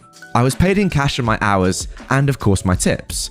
My grandparents made sure I got to and from work, and I saved every bit of cash I could from my mother. She took some of my money, unfortunately, but I was able to hide away most of it. I worked 40 or more hours a week and went to school as well, and made good grades. I didn't mind working so much because it got me out of the house, and the more I worked, the more I made. Fast forward a year and I'm at my best friend's house and we were having a conversation that went like this. I'm going to get my permit in 6 months and I need to figure out how to get a car. I've saved quite a bit of money, but I'm not sure how to actually get one. My best friend replied, I don't know either. How much money do you have? Well, I've saved about $2,000. By the time I'm 15 and a half, I should have at least 2.5k or more if I keep working the hours I work now. That's a lot. You should be able to get something with that, surely. Yeah, but I don't know much about cars, and I can't ask grandma or grandpa because they'll tell my mum, and then she'll take the car from me. Now, my best friend's dad, who has been listening this whole time, gets involved in the conversation. Hey, OP. I have a motor and transmission sitting in my garage that I can't use. Didn't you once say that your grandfather has a garage? Yeah, he's got a large garage that he uses to fix his cars, tractors, and other mechanical things that need fixing. So if you had the parts, he's got the space and tools to fix a car? Yeah, I suppose so. What are you doing this weekend? I'm having to work the morning shift on Saturday, but I get off at 1 p.m. Can you come over after you get off work? Yes. Why? I think I can help you with your problem, but don't say anything to anyone. Okay. So Saturday rolls around and I get off work. Now, when my grandpa picks me up, I asked if he would drive me to my friend's house so we can do some homework. I was good at maths and she was good at science, and we'd help each other out with homework because I sucked at science and she sucked at maths. He said sure and drove me over and dropped me off. I go in the house and there is my best friend and her dad both ready to go out. The dad said, "We're going shopping." "This is going to be great," said my friend. "But what are we actually shopping for?" I questioned. "I'll tell you in the car on the way. Let's just go." We get into the car, and as we are driving to town, the dad explains that the transmission and motor in his garage had come from a family member's car who had died, and the car itself was trashed, but they were able to pull the motor and transmission, which were fine. Now, they scrapped the car, but they didn't really have a use for the motor or transmission. He said that he spent $100 to replace a few parts on the motor that needed replacing. He said that if I wanted the motor and transmission, he would sell them to me for $100, and that our trip to town today was to find a car that would fit it. I told him, okay. This wonderful man drove me and my friend to a local junkyard to find a car. He had connections with several junk car owners and knew that one of them had a car that would fit the motor and transmission he had and was in great condition, and he was actually thinking of buying the car for himself. But when he heard about me trying to get a car, he thought it would be better for me. We arrive at the junkyard and I'm thinking there's no way I'm going to get a car here. But way in the back of the yard was this 1979 Chevy Monte Carlo that was beautiful. It was just a shell of a car, no motor, transmission, tires, or anything, but the car itself was perfect, no dents, and the paint was still in great condition. I actually couldn't believe how pretty the car was. A metallic brown. The dad explains to me that I can get the car, motor, and transmission, and he would take me to town with a parts list and I can buy all the parts. He would arrange to have the car and all parts delivered to my grandparents' house, but only if I thought I could convince my grandfather to put it together. I told him that I was on board. So, I bought the car shell and had to get the front and rear axles and rims from another car at the same junkyard. The dad made sure that the owner listed me as the buyer on the bill of sale. This will come into play later. And then, for the rest of the day, he took me to parts stores to get all the parts I would need, including tires. Now, I did offer to pay the dad for gas, but he wouldn't take any money from me. I was nervous about going down this route, but the dad knew exactly what he was doing. And he even helped me to track down the original owner of the car to sign over the title to me. Now, I'm still not sure why this was wholly necessary, but something about having a real title instead of a junkyard title was important. I paid for all the expenses, and the dad walked me through the process.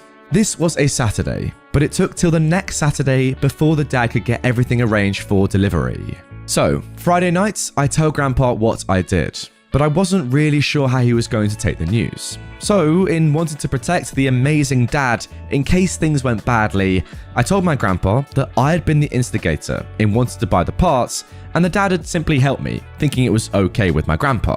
To my utter amazement, my grandpa started smiling, and we had the following conversation. "You're telling me that tomorrow, the dad is going to be delivering a car, transmission, motor, and other car parts here, and you just want me to put the car together for you?" "Well, yeah, I figured it was cheaper to buy the car this way, and since you have the garage and the tools, you could do it. The boys, my brothers, could help too. I know I didn't ask, and I'm asking a lot from you, but I don't have to borrow any money from anyone to do it this way, and by the time I get my driver's permits, I'll have my own car." My grandpa had a sly smile on his face. "How much have you spent total on everything?" "I've spent $736.27. I'd already totaled up my receipts, and this was for everything. I still remember the total to this day." "Really? And you've got everything we need to put the car together?" "Yeah, I believe so. But if I've missed something, I can get it, and you'll tell me what I need, I'm sure." "Well, you've already spent the money, so there's no going back on it. I actually wish you would have taken me with you so I could make sure everything you bought is what you need. I guess your brothers are going to be busy tomorrow." With this, I gave him a huge hug and thanked him profusely. I knew he had his doubts and was thinking I probably got taken for over $700, but he was willing to see how things panned out. The next day, just as my friend's dad had said, a truck arrived with the car and all the parts. My friend was with her dad in another vehicle behind the truck, and my grandpa directed the driver to the garage where he watched everything get unloaded. My brothers were there, and everyone was just amazed when they got a look at the actual car and the condition it was in. My grandpa went over and shook my friend's dad's hand and thanked him for helping me. And then my friend and her dad left after I thanked him repeatedly and again offered him money for the gas, which he again refused. My grandpa came over to me and just winked at me and told the boys to get to work. My entitled mother showed up a few hours after the work began and was being filled in by my grandpa on what was going on. Needless to say, she was very upset that she wasn't involved in the process and kept saying that it wasn't going to work. It took about 3 weeks for my brothers and my grandpa to get the car put together because they didn't work on it every day, mostly on Saturdays. I kept asking my grandpa if I needed any more parts, and he said that I got everything and that I made a very savvy decision. After 3 weeks, my car was in running condition, and my grandpa began to show me how to check oil, change tires, and basic things I would need to know about owning my first car. Fast forward a few months, and I'm now 15 and a half, and I go to take my test for my learner's permits. Now, I didn't mention this before, but my grandparents had a farm, so I was able to learn how to drive in my car on the farm without endangering people on the streets. So I felt prepared for my test. After passing my test and getting my permits, I now needed to get some insurance. After work one day, I walked a half block down the street to the insurance agency that my entire family used. I knew I was a minor, and I was dreading having to ask to be put on my mother's insurance, so I was going to ask if I could be put on my grandparents' insurance.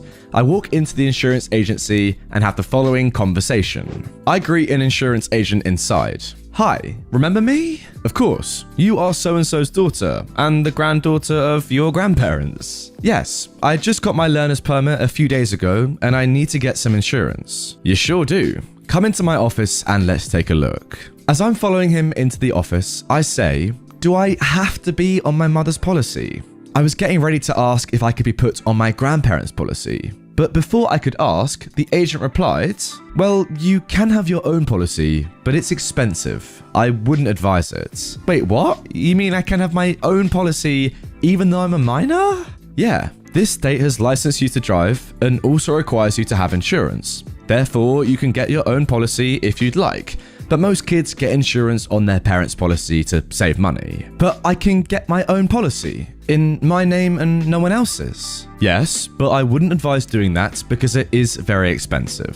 Even though you've got good grades and are a girl, it would be very expensive." "But I do want my own policy." "Are you sure?" "Absolutely." So, after getting the information together about my car and explaining liability insurance, he gives me the quote for 6 months, and then the quote for what it would be for month to month. I wrote him out a check to cover the 6 months, and his mouth just kind of dropped. He once again tried to give me a quote on what it would be if I was to go on my mum's policy, but I never gave him the chance. I wanted my own policy. I left that day with an insurance card, and I was feeling very good as I walked back to the cafe that I worked at and waited for my grandma to pick me up. When she picked me up, I told her I took care of insurance that day, but didn't tell her any details, and told her that I wanted to go to the tag agency in 2 days to have the title of my car transferred into my name. I asked her if she would be willing to put her name on my car since I was a minor, and she told me that if I wanted that, then she would do that. I thanked her and told her we would do it in 2 days as soon as I got off school, since I didn't have to work that day. Fast forward to 2 days, and I get home from school, walked into the kitchen to find my grandma cooking.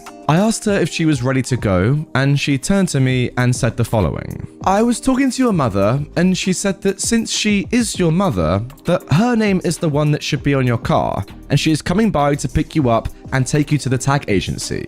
My heart sank a little bit, and I was annoyed that my grandma had been talking to my mum. I don't think it has to be an actual parent. I think it can be any adult, I replied. Well, she is your mother, and it is more appropriate that her name go on your car than mine. As soon as my grandma said those words, my mum pulls up and honks her horn. I am so mad at this point, and I just walk out the door and get into her car. Did your grandma tell you what we talked about? My mum said. Yes. Good. You've got all the paperwork? Yes. On the ride over, I was seething. I vowed her name wasn't going to go on my car. She had done this to my brothers and had repeatedly denied them their cars when she got mad and wanted control over them, even though she never spent a dime to buy their cars or insurance. I vowed to myself that I would put my grandma's name on my title even if she wasn't with me. We get to the tag agency and wait in line. It gets to my turn and I lay the title, bill of sale, insurance card, and my ID on the counter, and the nice lady picked them up. She takes a few minutes to look over the paperwork and then addresses me. So your name is spelled like this, correct? It is an odd spelling, so I understand that she wants to make sure that it's spelled correctly. As she gets to the third letter, my entitled mum interrupts her. Excuse me, she is a minor and my daughter, and my name needs to be on the title. I'm about to say something about putting my grandma's name on it when the lady says, well, your daughter's the only name on the bill of sale, so her name is the only one that has to be on the title. Thank you to my friend's dad for that. But she is a minor and can't have a car in her name. I'm her mother and my name has to go on the title. That's not actually how it works. The only name that has to go on the title is the name that appears on the bill of sale. It doesn't matter that she is a minor, she can own a car in her own name. My mum is getting red and very mad at this point. But I am her mother and she is a minor, stressing each word slowly as if she's talking to a small child who just doesn't understand. The tag agency lady now looks at my mum irritated. That doesn't matter. She can have it in her name if she wants. I could have jumped over the counter and hugged and kissed this woman at this point. But the lady cuts off my mum and looks at me. Do you want your mother on your title? No. Okay then, let's carry on. So again, you spell your name like this, and she begins to repeat back to me the spelling of my name, leaving my mum furious at being cut off and not getting what she wanted. After the lady verifies all the information, she informs us she has to go to type up the paperwork and that it will be a few minutes. She isn't that far from the counter, and I know that she and her co-workers can hear the following conversation that then happens between me and my mum. You know, you won't be able to drive the car if you don't have insurance. I know, but I have insurance. Not if I cancel it, then you can't drive. But I have my own insurance. No, you don't. You're a minor, and you can't have your own insurance. You have to be on my policy. Nope, I got my own insurance. Alright, well, I know you're lying. When we leave here, I'm going to cancel it. We just stood there in silence, waiting for the agency lady to get finished with my paperwork. And I'm just vowing that she is not going to cancel my insurance, and I can tell she is seething that she didn't get her name on my title. Now it's clear she's in a hurry to get to the insurance agency so she can try and cancel my insurance. The lady returns to the counter and smiles very sweetly at me and says, "Here is your paperwork, and you should get your title in about a week. Congratulations on your car and good luck." I turned and saw that at that point I was by myself because my entitled mum had already left the building and was getting into her car, ready to leave. I leave and get into the passenger side and I don't say a word as she speeds out of the parking lot. The insurance agency is less than a mile down the road, and I swear my mum was doing 80 to get there. As soon as we pull into the parking lot, she gets out and practically runs into the building, and I was just trying to keep up. I was ready for a fight to keep her from cancelling my insurance. She got into the building before I could get there, and when I entered the building, she was already shouting for the insurance agent who was exiting his office as I entered the door. My daughter says she has her own insurance. Yes, she does. But she can't have that. She's a minor. It must be against the law. Mom, she's been licensed to drive by our states, and they require her to carry insurance. It doesn't matter that she's a minor. She can have her own insurance. It is the law. But she is a minor. She says the word minor very slowly, like again, she's trying to explain to him the meaning of the word. That doesn't matter. She is required by law to carry insurance, fine, and I tried to talk her out of getting a policy in her own name because it's expensive, but she insisted. Oh, that is ridiculous. I want you to cancel her insurance right now. She is still screaming at the top of her lungs. Mom, the policy is in her own name, and the only way her policy can be cancelled is if she fails to pay or requests to cancel it herself.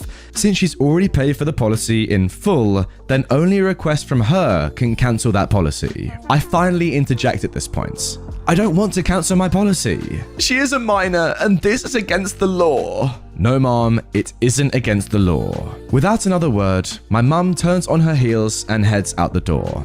I mouthed I'm sorry and thank you to the agents and turned to run out the door myself. She was trying to drive out the parking lot before I even got in the car, so I rushed to get in the car because I did not want to walk the 10 miles back to my grandparents' farm. On the drive home, she was driving whilst hitting me in the passenger seat, telling me what an ungrateful girl I was, that if I died, no one would be able to do anything with the car since no one's name was on the car. I just endured the hitting and actually didn't feel most of it. I couldn't believe that I actually ended up in a position where she couldn't take my car and had no hold over me.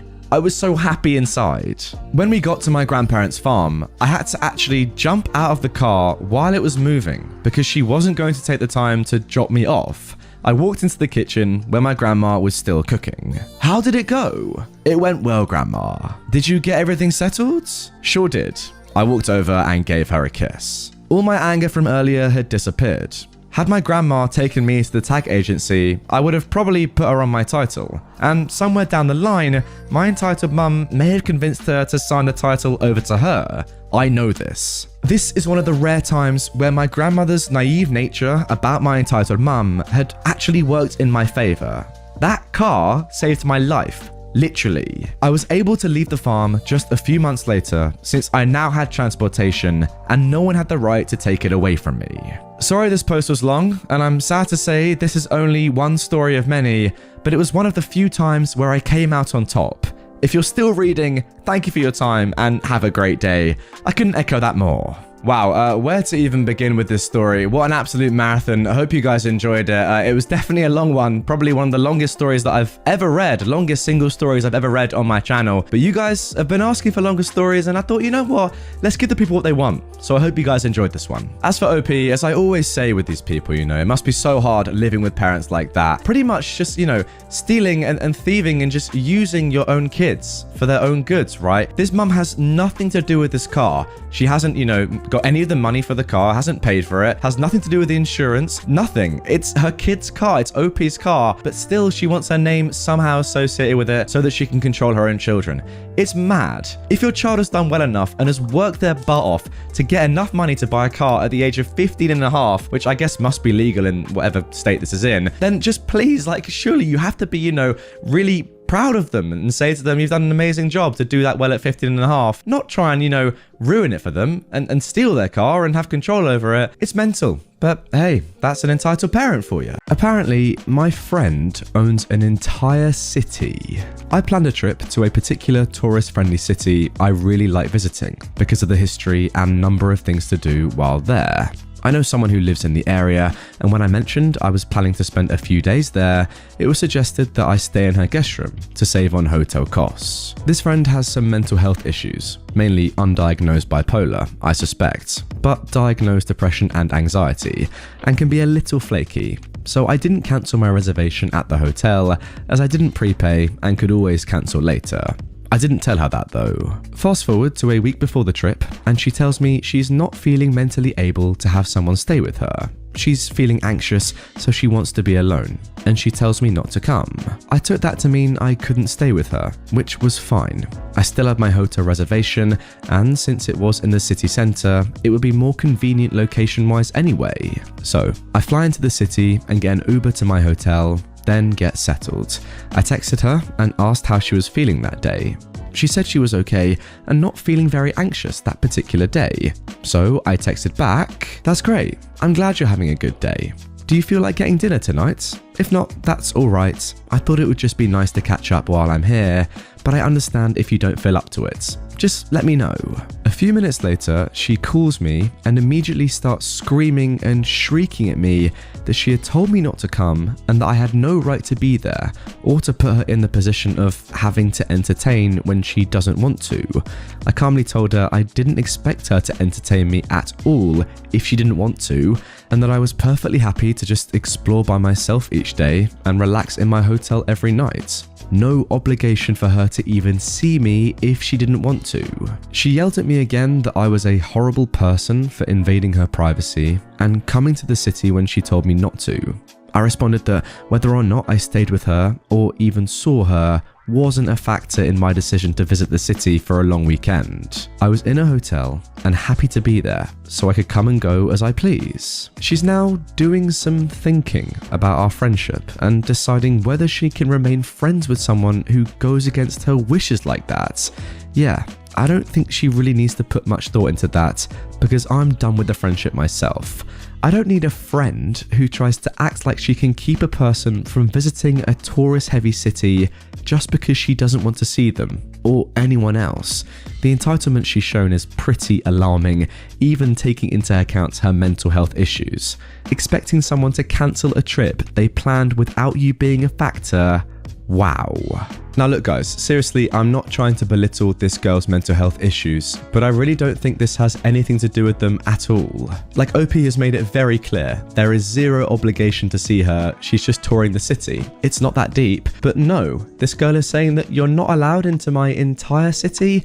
Very, very weird. Alright, now moving on to our second entitled story. Misunderstood girlfriend tried to get me in trouble. So, one of my older brothers has this entitled girlfriend that often gets her way. For example, if the majority of us want to play a board game, she'll cry about it to my brother that she doesn't want to play, and tell my brother not to play, so we end up not playing because there's not enough players. Whenever she comes over to visit, she would make herself at home. Seriously, I saw her using my PlayStation without my permission, and when I asked her to stop, she said it's okay since we're basically family. She doesn't like to share things, and on holidays like Christmas, she often asks for presents from all of us, even my younger sister, who doesn't even have a job, because supposedly, again, we're family. Okay, now that you understand how entitled she is, let's get to the part that annoyed me about her the most. My older brother is called Man. It's pronounced as man. That's right, you address him as Man because his name is Man. So one day during a gathering, we were talking about the silly things that Man did recently because we all know he's the type to do funny but stupid things. And I commented, that sounds like such a Man thing to do. The girlfriend blew up. She was bright red, swung her long blonde hair as if it was a weapon, and glared at me as if I was the biggest scum in the world. That's such a disgusting thing to say. You're so sexist. What he did has nothing to do with his gender, and you should apologize. So it took me a while to understand why she was blowing up like this, until I finally realized, oh snap, she thought I meant his gender, not his name. Oh, no, sorry, I think you misunderstood. Oh, shut it. I can't believe mum raised a sexist pig like you.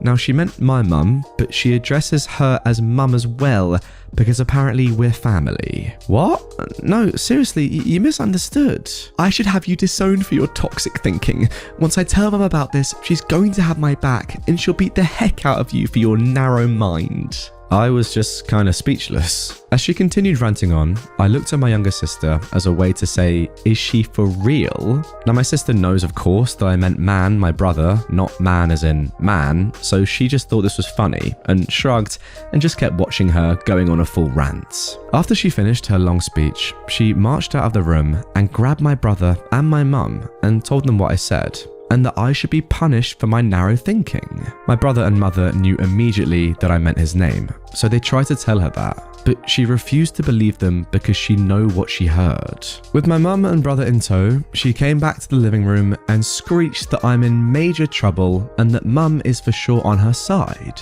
My mum rolled her eyes and spoke in our native language, so she couldn't hear what we were talking about. Also, our language can sound a bit mean if we put in a lot of the accent and exaggeration in a loud voice. So, mum said to me in our native language, pretend I'm yelling at you.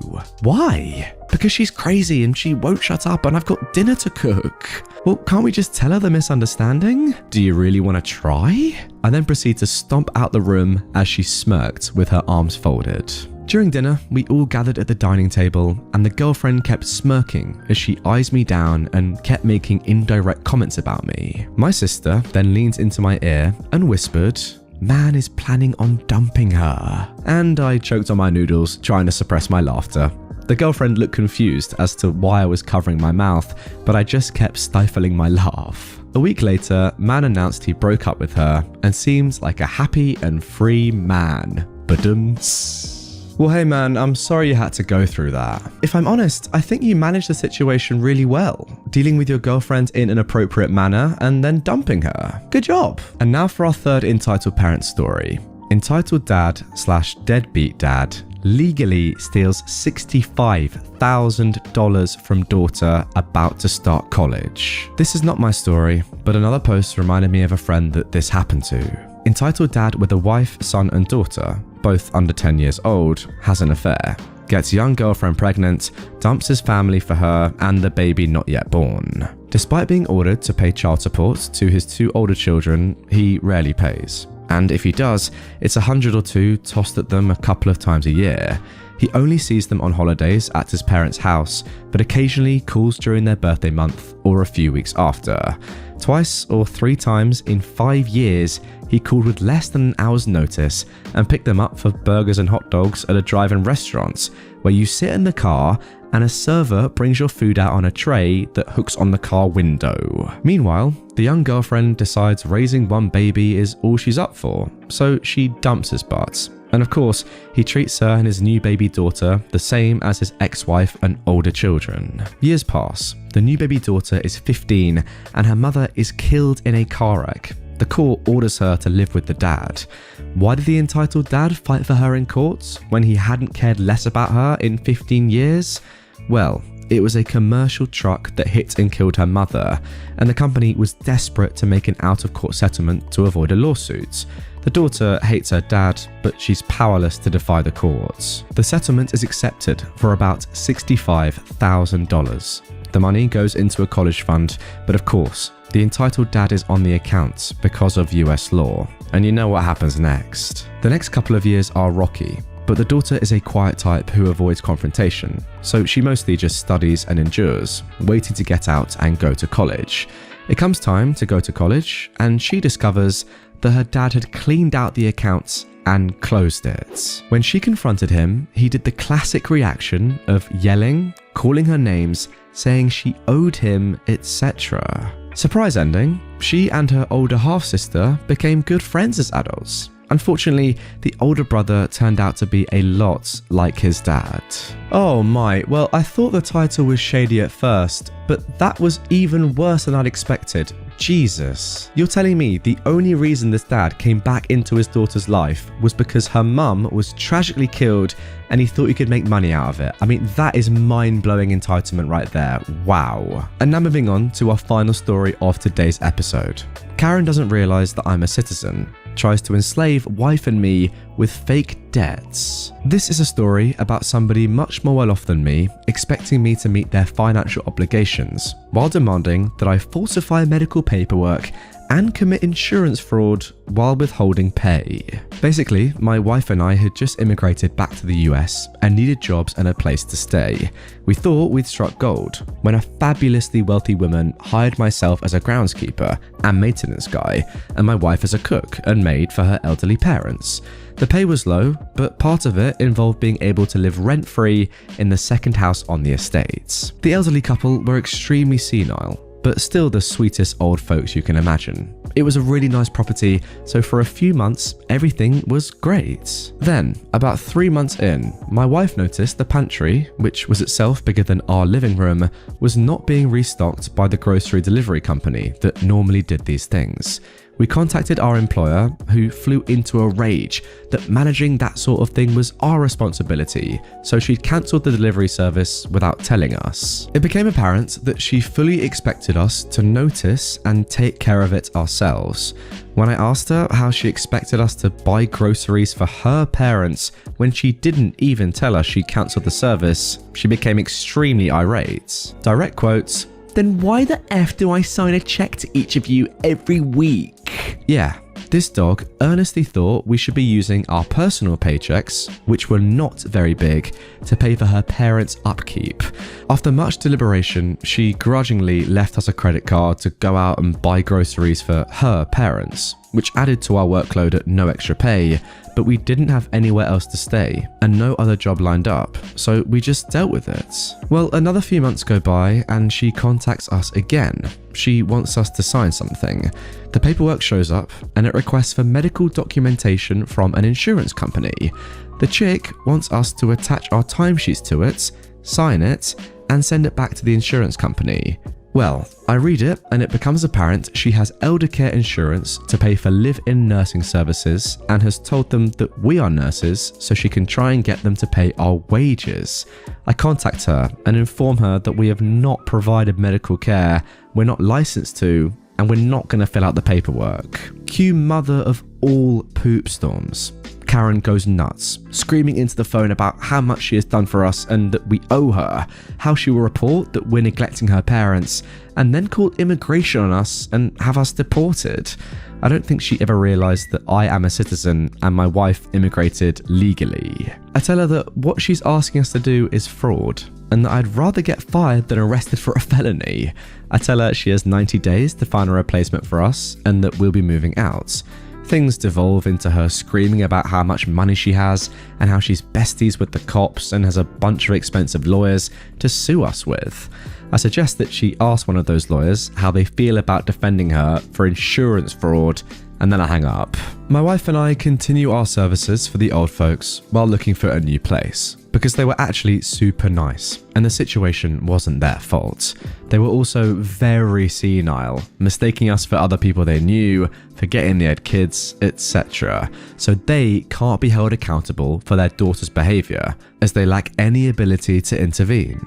Then, instead of a paycheck, I get a bill for the last 8 months of rent and a note that she isn't paying our wages until we pay me back for everything you owe me, plus interest. She had valued the rent of the second house provided in our contract at more than she paid us monthly, so we'd never actually be able to pay it off. Yeah, this dog actually tried to make us into indentured servants. So, without responding, I continue performing my duties, studiously keeping logs on our hours and retaining all the receipts for how much more we owed her. 90 days go by without a paycheck. We purchase groceries using the card she provided, which she added to our debts. We document everything. About a week before the 90-day, we contact 2 government agencies. First, the State Department of Labour to report exploitation, and second, Adult Protective Services to inform them that an elderly couple that requires caretaking are going to no longer have caretakers, and that their daughter has refused to provide it. Then we call her and inform her that she is going to be receiving some phone calls from these agencies shortly, and should probably contact her attorney. There was about a 60-second dead silence on the phone, then hysterical laughter as she hung up. Okay, not the response I expected, but screw it. One more week and we're gone. 8 hours later, she shows up in the driveway in a rental car. This dog bought a one-way plane ticket to come out to the estate and report us to the cops for trespassing on the property. This of course doesn't work because we've got a tenancy contract, and if she wants us gone, she has to utilize the legal eviction process. She then tries to claim we are illegal aliens, which a quick glance in our wallets at our IDs by the cops proves false. She starts to shriek at them about if they know who she is or how expensive her lawyers are. The cops have that unique expression of irritated and amused that cops dealing with some dumb stuff they aren't allowed to comment on get, and advise her not to talk to us or attempt to enter or go near the guest house. She moves into their house that night and presumably takes over our duties. I would go out on the balcony every day for the week before I left to drink my coffee and smile as I stared across the big, luxurious lawn to see her standing in the picture window, arms crossed, glaring death at me. To make a long story short, the expensive lawyer she has convinced her to pay our back wages with additional interest for violating state labour laws by withholding them. It turns out that trying to enforce actual slavery is still illegal after all. Who knew? Like, what is this woman playing at? She should be locked up. That is genuinely modern day slavery. If you are charging someone rent and then paying their wages at less than the rent, how can they ever escape? Seriously? Like what is this? This is like a modern day prison as well. Ridiculous. Lock her up. And throw away the bloody key. Am I the butthole for posting a relative's nudes in the family group chat? Kyle, a 22-year-old man, is a distant relative. Well, he's actually my stepdad's cousin's kid. I've never really been around him much though, just the odd family get-together. We hadn't seen each other for a while, but we did at a wedding a few months ago. He got drunk and kept hitting on me, saying how hot I was and how he'd love to get to know me better. I rolled my eyes and kept trying to get away from him, but he kept following me about throughout the day. Later on, he made someone give him my number and then he kept on messaging me. I complained to my stepdad, who shrugged it off. Some people even thought it was cute or funny, which just encouraged him to act more outrageous. A few days later, he started sexting me and sending nudes. What's worse was people who were at the wedding would tease me like it was some grand joke. About a month or two later, I had finally had enough, and so I sent everyone who had mocked me one of Kyle's nudes. Family making fun of me and Kyle in the group chat? Kyle nude. Aunt who thought we'd make a cute couple? Kyle nude. His parents who had raised him to be a terrible person?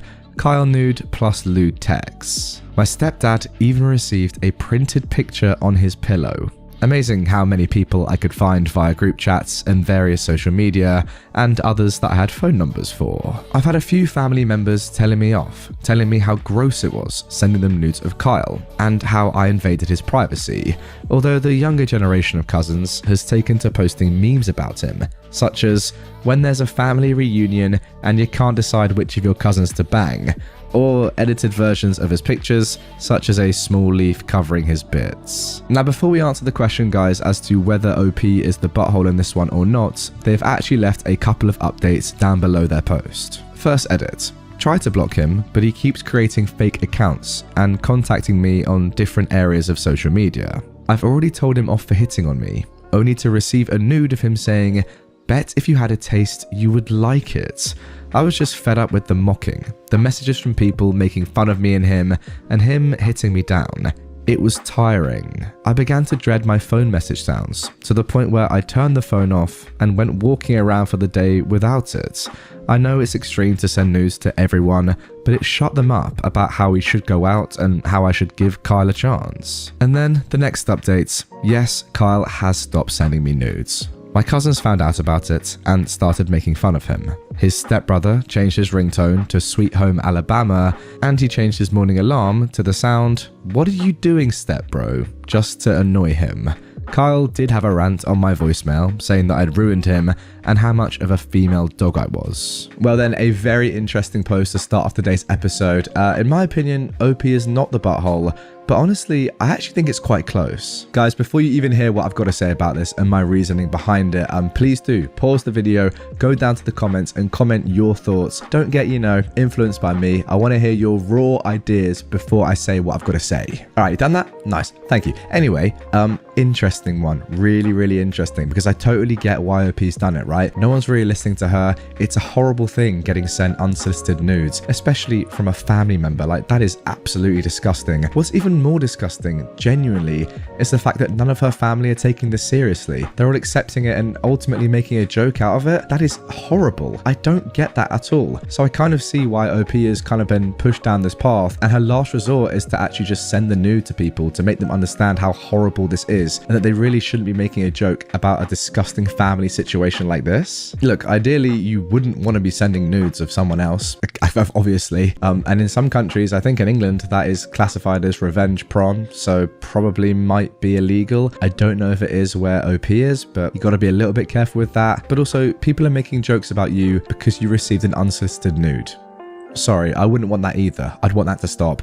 I get why you did it. Now moving on to our second post. Am I the butthole for telling another gym member to wear a bra? I, a 25-year-old woman, freaking hate wearing bras. They're uncomfortable, constricting, and expensive.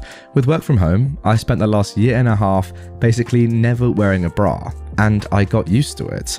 Quite frankly, my boobs are non-existent anyways. I recently started going to the gym again, and started working out braless. I should note that up until now, no one has ever pointed out anything wrong with me not wearing a bra.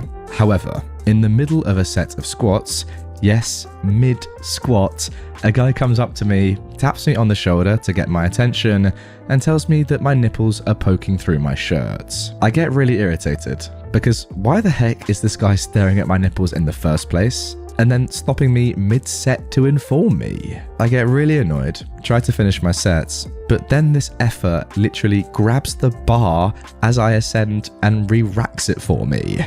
He claims it looked like I was having trouble with the last rep and that he'd come over to make sure I could do it, then noticed my nipples. I'm really freaking annoyed at this point, and I told him I didn't need his help finishing my set, and why the F was he looking at my chest in the first place? He said he was going to spot me, but then noticed my chest, and thought it would be inappropriate. What a load of BS. I pointed out that the safety bar was set, so even if I did fail the set, he wasn't needed. But he just insisted that people at gyms look out for each other, and that going forward, I should probably wear a bra so that other people wouldn't get uncomfortable, and that it may help me stay more balanced in my squats.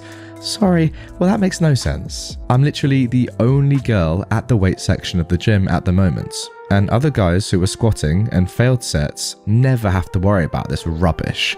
I've seen guys fail multiple sets in a row and no one ever rushes to their aid, but I have a very slight pause and everyone thinks I need rescuing? So I'm now really annoyed and also kind of uncomfortable that this guy I've never spoken to in my life thinks he's helping me, and then has the audacity to tell me how to dress. So I tell him, you have bigger boobs and nipples than I do. Maybe you should wear a bra so people won't get uncomfortable and you won't fail your squats. He then got really defensive, saying he was just trying to help, then called me a female dog. Honestly, I'm not sure if I overreacted, but I'm still kind of annoyed, so maybe that's clouding my judgment. Anyway, am I the butthole? Now this one is 100% an obvious no for me, guys. No way is OP being the butthole. That guy is coming over with the most BS excuses I've ever heard. It's pretty obvious that he was just staring at you, right? I mean, it's pretty clear that he is not trying to help you. That is just an obvious lie. I don't really know what his actual intention was here, unless it was literally just to tell you to change what you're wearing. But yeah, not your place, mate. Not your place at all. But OP has actually given us a little update to this story, which adds a little bit more information. Let's get right into it. Update. Am I the butthole for telling another gym member to wear a bra? I finally did start wearing bras again. And not at all because of this incident, but because I'd been dealing with depression that made me not really try and get dressed in general, not just at the gym. And dressing for success has been a small way to try and get myself back into a better mental place. Anyways, that guy from the previous post goes to the gym roughly the same time I do, most days. So unfortunately, I did have to see him again. Even though I really wanted to grab his bar out of fake concern while he was squatting, I mostly ignored him. Until 2 days ago. I was deadlifting and recording myself to check my form. The guy comes over and says something like, "You know sumo is cheating, right?" Now, I get this comment a lot, mostly from men half joking, and it's annoying, but I just completely ignore him. He then repeats it a little louder, and I continue to ignore him. I guess he sees that I was recording myself, because then he asks if I have an Instagram. I don't post my lifts on Insta, and if he could follow me. I keep ignoring him. This is what I'm talking about, guys. It's clear that this guy has some ulterior motives. He's not trying to look out for you, or help with your lift. He's just being a little perv, I'm sorry. Finally, he says something like, "See, your form is so much better now that you're wearing a bra." and I frickin' lost it again. I screamed at him that he's a disgusting, harassing POS. Honestly, I don't remember exactly what I said, but it was admittedly very vulgar and it did get a lot of attention. A worker came over and asked if something was wrong, and I said that the guy was sexually harassing me for 2 weeks, and then I asked to speak to a manager. The guy denied it and said he was just trying to help and that I was being sensitive, but either way, the manager asked what was going on and got both our stories. Now, because I'd been recording my lifts, I actually had a video of him where he commented on my bra. So the manager gave him a 30-day ban and told me that if he ever bothered me again, to let her know and she would permanently ban him. So I do feel kind of vindicated, but I also feel a little frustrated that just one man actually saw consequences for this kind of behavior towards women in the gym. It is nice to see someone have repercussions for their actions, but it's also exhausting dealing with this kind of thing constantly at the gym, even if it isn't quite as overt. But I guess I'll have to keep calm and lift on. You see guys, I freaking knew it. I knew there was something going on here. I knew it was fishy. He wasn't just trying to help you out with your lift. What an absolute BS excuse that was. As soon as you go asking for an Instagram, it's so obvious what your intentions are. This guy's just a creep. Sorry, he can't keep himself to himself in the gym. Creepy bloke. What a mug. As for the manager, thank God that she actually stood up for you. I mean, to be fair, does it help that she was a woman? You know, as you say, this stuff I assume goes on a lot of the time. And if it was a male manager at this gym, is there a chance that the punishment on this weird creepy bloke might have been less severe? You know, no threat of a permanent ban? I reckon unfortunately that might be the case. This sort of thing definitely goes on more than I realise. Girls, women, comment down below. Does this happen at the gym a lot to you or just in life? I'm really sorry if it does. I kind of imagine that it does. And also, guys, goes without saying, don't be like this person. Like, I know none of you would, but you know, don't be like this weird, creepy bloke. Just, if you're gonna go up to a girl, at least be nice to her. Don't do this rubbish, please. Alright then, now moving on to the final Am I the Butthole post of this episode. Am I the butthole for dancing half naked in my living room, leading to my boyfriend and his family seeing me? This is so embarrassing, but I can't take it anymore.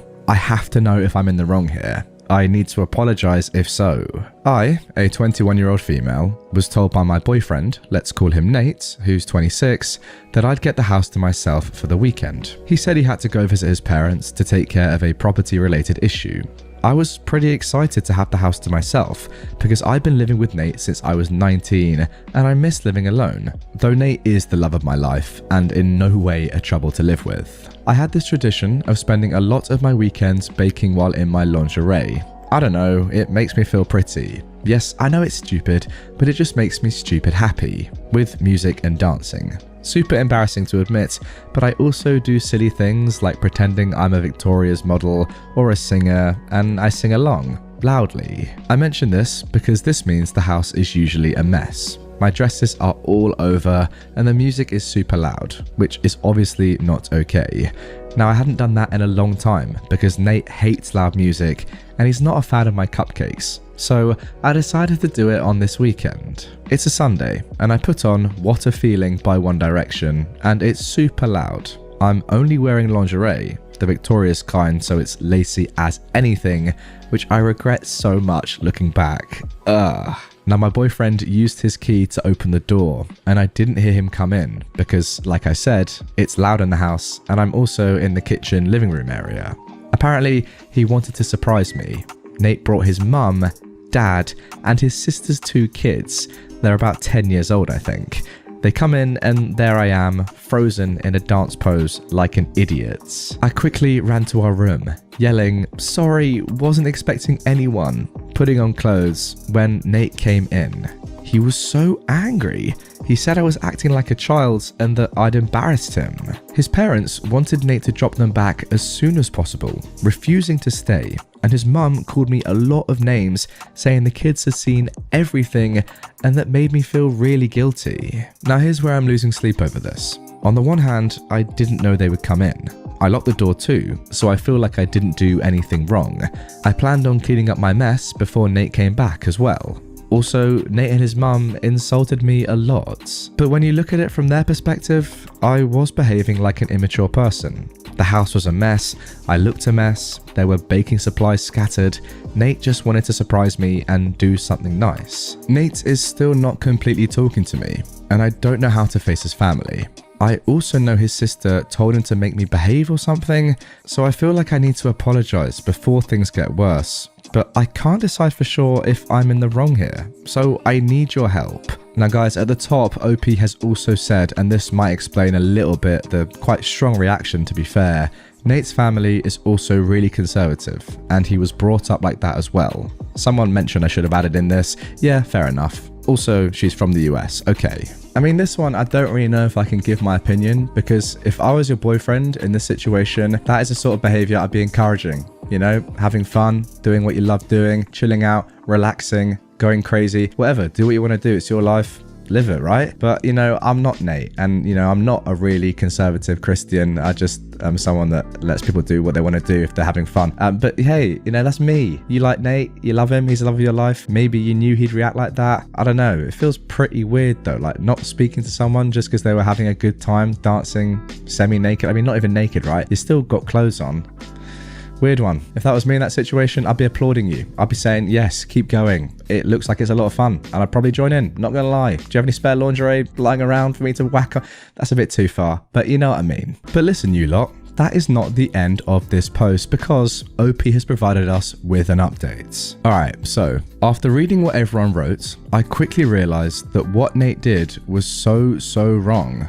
A lot of great mums in the comments also helped me understand the fact that even conservative mums, like Nate's, wouldn't react so rudely. It hit me like a wave when I realized what my life had come to. I didn't say anything to Nate about the Reddit post, but he must have figured out that I was upset at him. I was doubting our relationship and pulling away from him. He started talking to me again, and for a day I didn't really say anything. But I knew I had some decisions to make. I genuinely didn't believe I would get so many responses telling me that I was not the butthole. So this was eye-opening for me. Alright, good. Sounds like the Reddit people, the comments down below, are agreeing with me, saying that OP is definitely not the butthole. They're just doing something they enjoy. It's really not that deep. So, a few days after I made the post, I told Nate that we needed to talk. I said that I would be staying with my friend until I felt comfortable around him. Nate didn't know what I was referring to though, which just made me angry because how can he forget a fight that big? And I told him I was upset with how he treated me after the whole "your family walking in on me" incidents. I also mentioned how I shouldn't have to wait for him to be away to dance, bake, or listen to One Direction just because he doesn't like it. He tried convincing me to stay, but I left. I think he knew I wouldn't let this go, like the other things, thanks to you guys. Yeah, you're absolutely right, and that's exactly what I'm saying. If you like dancing, baking, wearing lingerie around the house, you do that. It's your life, you gotta do what you want sometimes. What are you talking about? Like, if I'm being completely honest, Nate, I'd be sacking him off.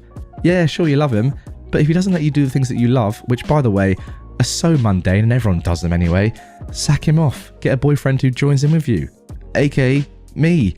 Alright, maybe not me, but someone else who lives in America. Yeah, anyway, let's carry on. Yesterday, I asked Nate to meet me at a cafe so we could have a conversation about everything that happened. Nate cried, like for the first time ever since I've known him. He apologized and told me he messed up and that he would change because he realized his mistakes now. I told him I wanted to move out, and maybe after a while, if he does actually change, I'd give us another chance. I just needed some space to think about things, and so I told him we should take a break from each other for a while. Nate told me he would talk to his mum as well, and that he should have defended me, to which I said, yeah, you should have. I actually borrowed direct sentences to explain why he was in the wrong from some comments that were left on the Reddit post because they were so helpful. It went better than how I imagined it would go. How good is Reddit, by the way? Seriously? I mean, look at this. We're improving people's lives here, people. This is exceptional. Also, thank you. Thank you doesn't even begin to cover what I really want to say to everyone who helped me, and also to the mods who removed a lot of creepy comments. Oh my god. Thanks for sharing your stories about dancing in your underwear as well. It made me feel better to know I wasn't some freak for enjoying those things. I'm going to use some baking tips as well that people left and make cupcakes right now, actually because I can. I feel so relieved. And that's the whole point right there. Look, if you want to go crazy, dance around your house, singing, screaming, whatever, go for it. It's fun. When I was at uni in my second and third years, I was fortunate enough to live with some of my very best mates, 4 of my friends. And us 5, we would do some crazy stuff. I mean, I say crazy, similar to UOP. You know, we'd dance, sing loudly, probably annoy the neighbours. And thank God that we didn't live with Nate because he'd been kicked out of the house. That's what would have happened to him. The boring old insert word there. Get a life, Nate, you boring loser. That's what I'd say to you and your mother. I do understand it though. From Nate's perspective, like, he's got his very conservative Christian family just behind him. He's probably like embarrassed for them, but as long as he's not embarrassed for himself and he's just embarrassed for them and can, you know, understand that his reaction was really bad and that he should have defended you, or at least not just like randomly stopped talking to you, that's very strange. And if he is genuinely, you know, sad and apologizes for what he's done and understands how bad it was, then fair play to him. At least he's apologized in the first place. Like, I rate that. He knows he's in the wrong now. Good stuff. See how it goes. Don't write it off. As you said, OP, he is the love of your life, but he doesn't like to dance to One Direction. So how much of a good boy is he really? That's my question. My hag of a stepmom gave away my PlayStation 4 while I was away in college. So I rent out her house while she was on her honeymoon with her newest husband. I am an only son. My mum died of ovarian cancer at only 55 5 years ago. It broke my dad's heart. They'd been together since college and were the same age, with my dad being a month older. I'm 22 years old and I'm about to graduate college with my degree in chemistry when the main events start to occur. I went to college on a full ride scholarship. This is important for later. My dad met my new stepmom when she was my mum's nurse at the hospital where she spent her final days. My stepmom, Grace, played all the right notes to gain my dad's trust. She was empathetic to him, nurturing, comforting after my mum passed. I was 17 and old enough to sense that she was just trying to weasel her way into getting my dad's resources. But it was up to my dad if he wanted to be in a relationship with her. I was in my final year of public school, and I just won a scholarship to attend college out of the country the following year. My dad mourned my mum for a year, and that whole time Grace would check in on him by phone every month or so, in my opinion, to scope out the possibility of sinking her hooks in him. After a year passed, Grace took the gloves off and went hard after my dad. Grace was only 40 when she and my dad started seeing each other. I didn't like her, but at the same time, my dad at least didn't seem so depressed anymore. So I tried to be less pessimistic about her and give her the benefit of the doubt. In my gut, I didn't trust her though. But we're Scandinavian, and at least in my family, the son doesn't tell his father what to do, or even offer any opinion. Grace is from the Czech Republic, if you're wondering. My father was a very successful banker during his career, and amassed quite a portfolio of wealth. I'll spare you the details, but after 6 months of dating, Grace and my father got married. My dad never really got over my mum though, and he was getting weaker and weaker, even though he was only 57. Since his health was fading, he called me to him and asked me point blank, "Boy, what do you need to set you up in this life?" I told him I don't need anything. I'm a man and I can take care of myself. But what are you even talking about, Dad? You're going to be around for decades yet. I did remind him that he had living sisters with children, my aunts and cousins. I also reminded him that I had a full scholarship to college, so don't worry about giving me any cash. Unfortunately though, he was dead only a year later at 59. I of course have seen lots of Hollywood movies, so I considered the conspiracy theory that maybe my dad's nurse wife poisoned him and made him sign over all his money to her, but I really honestly don't think that's what happened. Other relatives didn't like Grace either, but they knew my dad was totally in love with my mum and that her death utterly broke him. Well, long story short, my dad bequeathed his 5-bedroom house to me even though I wasn't expecting it and didn't ask for it.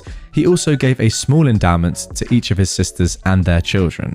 He left about 80% of all his existing money to Grace, which amounted to several hundreds of thousands of dollars.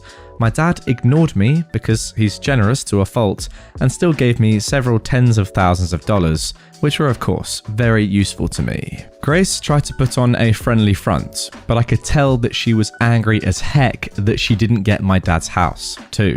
That belonged to me and I had the legal papers to prove it. she was especially mad because we live in an extremely upscale and trendy location, and houses are hard to come by and easily sold for a massive profit. During the first few months after my dad's death, I had the nauseating, creepy experience of knowing that Grace was trying to feel me out to see if I might be into a little relationship with her. Gross. She still stayed at the house though, because over the last 3 years, she'd gotten used to living there and acting like she owned it. And even though I officially owned it, I was always away at college and only visited my dad's old house once every couple of months.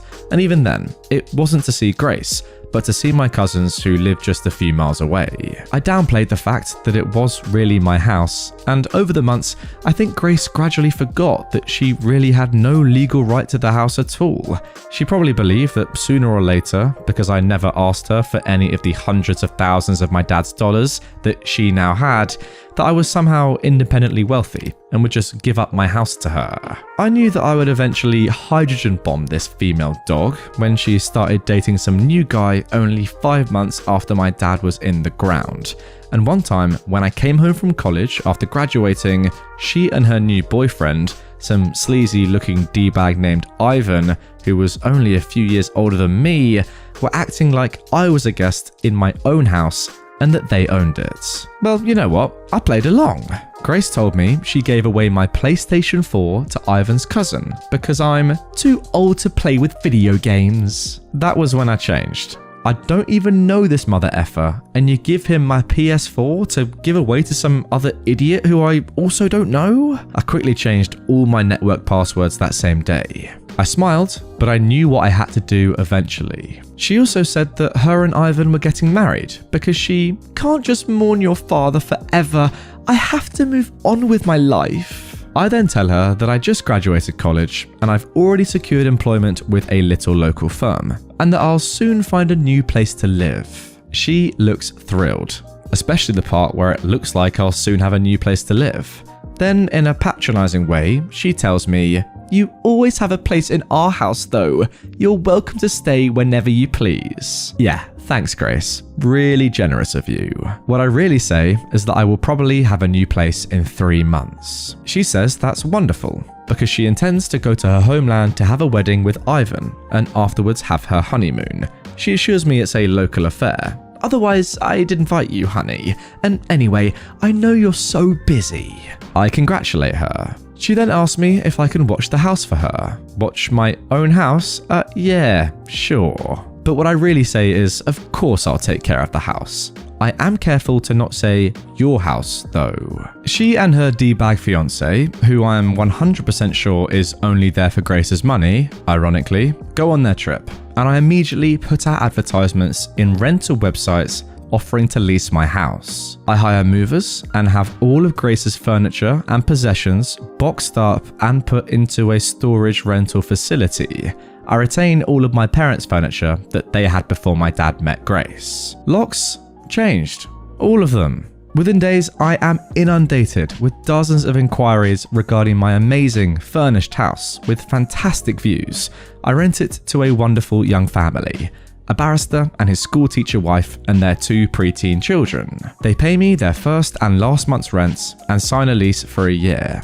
I warn them about my crazy stepmom who thinks this is her house, but I present them with contact information to my lawyer, the same lawyer my dad retained, in case they need any assurance that I'm on the level. I also give my lawyer the information about the storage facility, including the fact that I generously paid 4 months of storage in advance, which is a whole month longer than Grace's Czech honeymoon adventure. I then found a great apartment in the city near my new place of work. There I met a woman in a restaurant I frequent at night after a long workday. We've been dating 6 months now and are engaged to be married. Grace, of course, tried to shriek and cause trouble when she realized she got kicked out of my house, but my lawyer quickly shut her mouth without me ever having to speak to her garbage face again. From what I hear, her and her trash husband left the country, and I assume they're blowing through my dad's money and will soon be broke like chavs usually become when they taste a little bit of what they think is the good life. So maybe Grace will go and try and exploit some other lonely man into giving her his money. Speaking of money, The house that I rent out is generating so much that I'm not only able to help pay for my cousin's college, but I moved into a larger apartment of my own, together with my fiance. I love my job, but really, I could survive solely on renting my dad's old house. And to think, if Grace had only been cooler and nicer, I might have let her stay at the house, just to be a good sport. And definitely if she stayed the heck out of my room. But no, she had to act all proprietary, so I had to make her homeless as a wedding gift. Oh, and just a little postscript, I bought another PS4. Even though I didn't even use my old one that much, it didn't matter. It wasn't for Grace to give away. You don't give away other people's things. You give away your own things. Which is why I chose to kick Grace out of my house. Because it's mine. And I decide who stays here. And there you go, guys. That is why you never steal someone else's PlayStation, because it could end up costing you your home. I mean, to be fair, obviously, this woman seems like an absolute cow anyways, just leeching on a man that is mourning the death of his wife. Look, maybe we don't know enough context there. Maybe that's just the way it came across. Maybe she was nice. Who knows? Certainly doesn't sound it. And one thing that I absolutely love is that Ivan the Great is doing the exact same thing to her that she did to your father. It's beautiful. You can see it coming from a mile away. She's got mug written on her forehead, the crazy cow. I mean, you could even call her an absolute disgrace. But that wouldn't be a good joke, so don't call her that. Anyway, let's move on to our second story. All right, then now moving on to our second story. Now, to be honest with you guys, this has probably happened to quite a few of you listening, watching right now. But anyway, apologies if it might hit close to home. We've all been there. Sticking a girl who's been using me with a fat bill. I've really liked this girl for a while that I met at a lifeguard certification course. And I talked to her while I was there, and I thought at least, ended up hitting it off. We exchanged numbers and social media and all that, and we messaged for a few weeks before I asked her out to a movie, which she accepted. We'd been going on casual dates, nothing too serious, and we weren't hanging out at my place or her place, even though I'd hinted at the idea, for a few weeks, before one of her friends, someone that was also at the lifeguarding course that I met and kept in contact with because he was cool, sends me this screenshot. Alright then, so let's have a look at this screenshot. As you can see, text messages, "Aren't you an OP going out now?" And then the girl replies, "Not really, but as long as he keeps paying for everything, I'll let him take me out more. Girls gotta eat." Oh, why you gotta do him like that? She's just, hands up in the air, getting free food, I guess, not really interested in the guy. Sucks to see, man, sucks to see. Anyway, her friend said he felt bad for me because I was nice and that she does this often to other dudes. After seeing this, I asked her to go on a nice date with me to a hibachi grill restaurant, $20 to $40 plates, and premium desserts are served here. I got the most expensive thing they had, and so did she. We both got fancy ice cream and multiple refills on drinks. I complimented her a lot and smiled consistently before getting up to go to the bathroom and leaving. I was also her ride. About 45 minutes after, I get furious text from her saying that she had to have her mum come down and pay for it because she didn't have the money on her and that we were done. Look, I know it's not a lot and it sucks because I thought she was actually into me, but it felt pretty nice leaving her that way. Now look, I know that some of you watching right now probably think that was a little bit over the top, a little bit too harsh, bit immature, but in my opinion, it was nothing short of exceptional. That's karma right there. Look, if you're gonna accept meals off someone who's paying for them, that's one thing and that's okay, but only if you're actually interested in the person and dating them and, having some sort of future with them at least. You can't just accept free meals while you're kind of just, towing them along, not really interested in them at all, just getting the free food. Nah, come on, that's so disrespectful. Yo, comment down below, guys. Have you ever been in OP situation, where maybe you go for a few dates with a girl and you're paying for the meals, and then after a while she's just like, yeah, by the way, I never fancied you. Well, no, yeah, me neither. Anyway, let's carry on. It's actually quite weird. Some of the comments below the story are saying, oh, you should never have done that. Maybe she was just making her mind up. But no, she clearly had already made her mind up, as shown by those texts, right? And I think it's just bad, leading you on, causing you to spend so much money for no reason eventually. Like, she knows that you like her, otherwise you wouldn't be doing this. So it's pretty obvious she's just using you. Sorry, dude. Happens to the best of us. All right then, now moving on to our final story of today's episode, how I ended up with my boss's job. I was working for an advertising agency, a pretty big one, and I had an unethical manager. Well, when I started out and met him, I realized that he was going to be one of the most unethical managers that I've ever dealt with. He'd order his sales reps to do things that would increase his bonuses, which are based on margins. For example, say a client decided to buy product XYZ and their spend was $2,000 a month, he'd want the agent to put up products ABC and keep the spend at $2,000, even though the client didn't agree to that.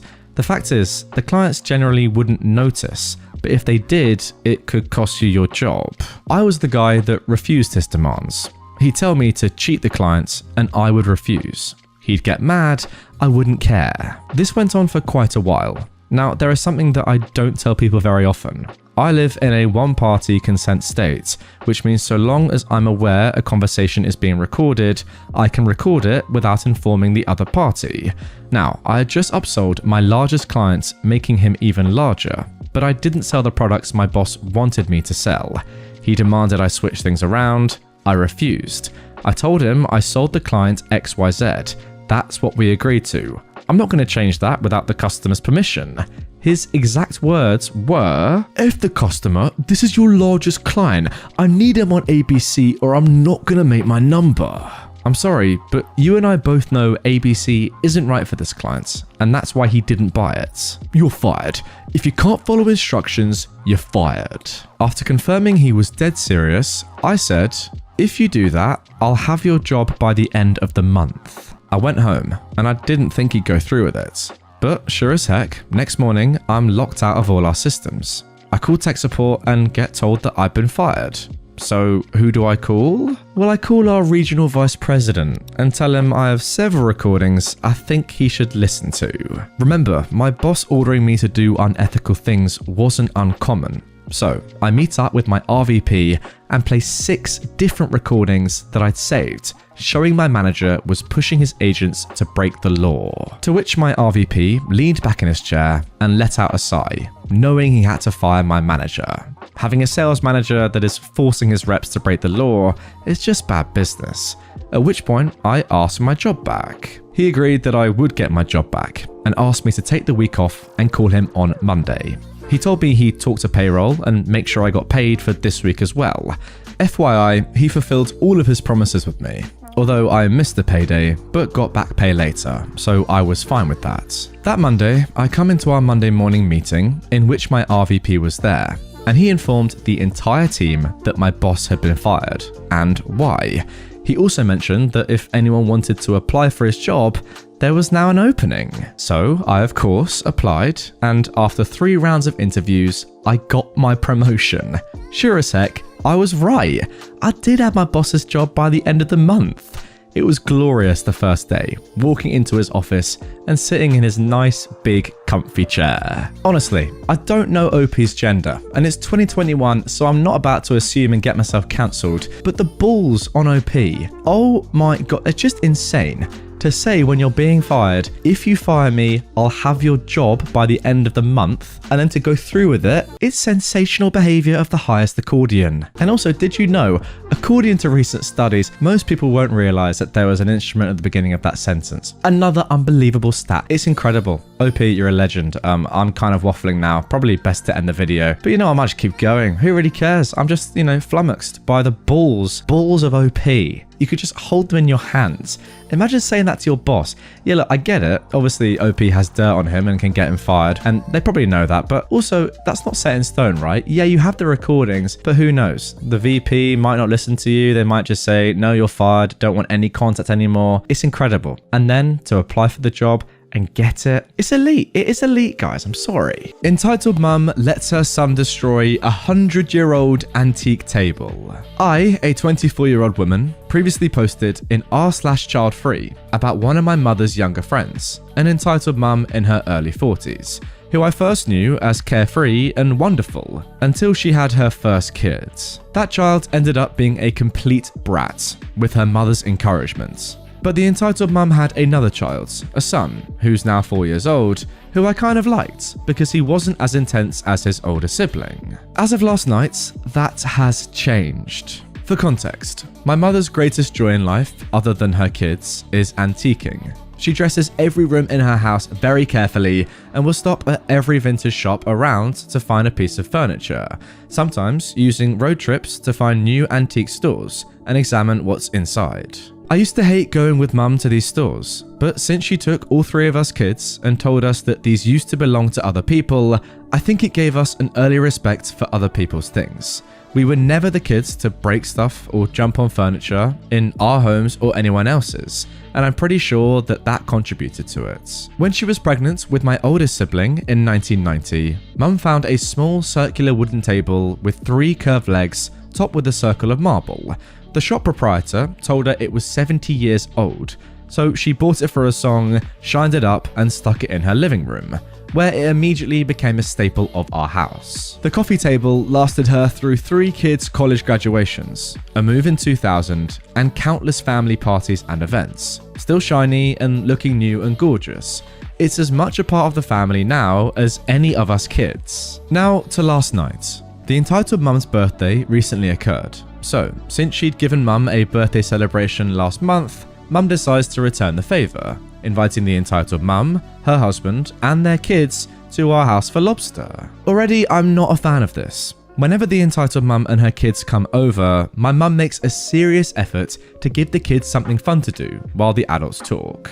We have a collection of colouring books, blocks, dolls, Legos, puzzles, action figures, and a TV in the basement from when my siblings and I were growing up, and mum even bought them some new toys herself. But inevitably, the kids would play down there for 2 minutes and then come to their mum to complain that they're bored, then proceed to wreak havoc on our house. My parents, who the entitled mum sees as her kids' aunt and uncle, have warned the kids many times not to jump on things, but they do not listen. The oldest kid is also very combative and likes to pull hair and hit people, as I learned firsthand, and broke a holiday decoration given to my dad by his late mother. Of course, the entitled mum coddles her kids and coos that they're the best in the world and all that BS. I've told my mum repeatedly that I don't want to be around the kids or their parents, but she brushes it off. In fact, she likes to tease me for not interacting with the entitled mum and not coming downstairs when she visits, and says that the entitled mum shouldn't get in the way of me living my life. I live with my folks and I'm invited to attend the party, but I make my usual choice of opting out. Since I've just finished the first week of a new job, I intend to celebrate with a date at the bookstore and a night with friends.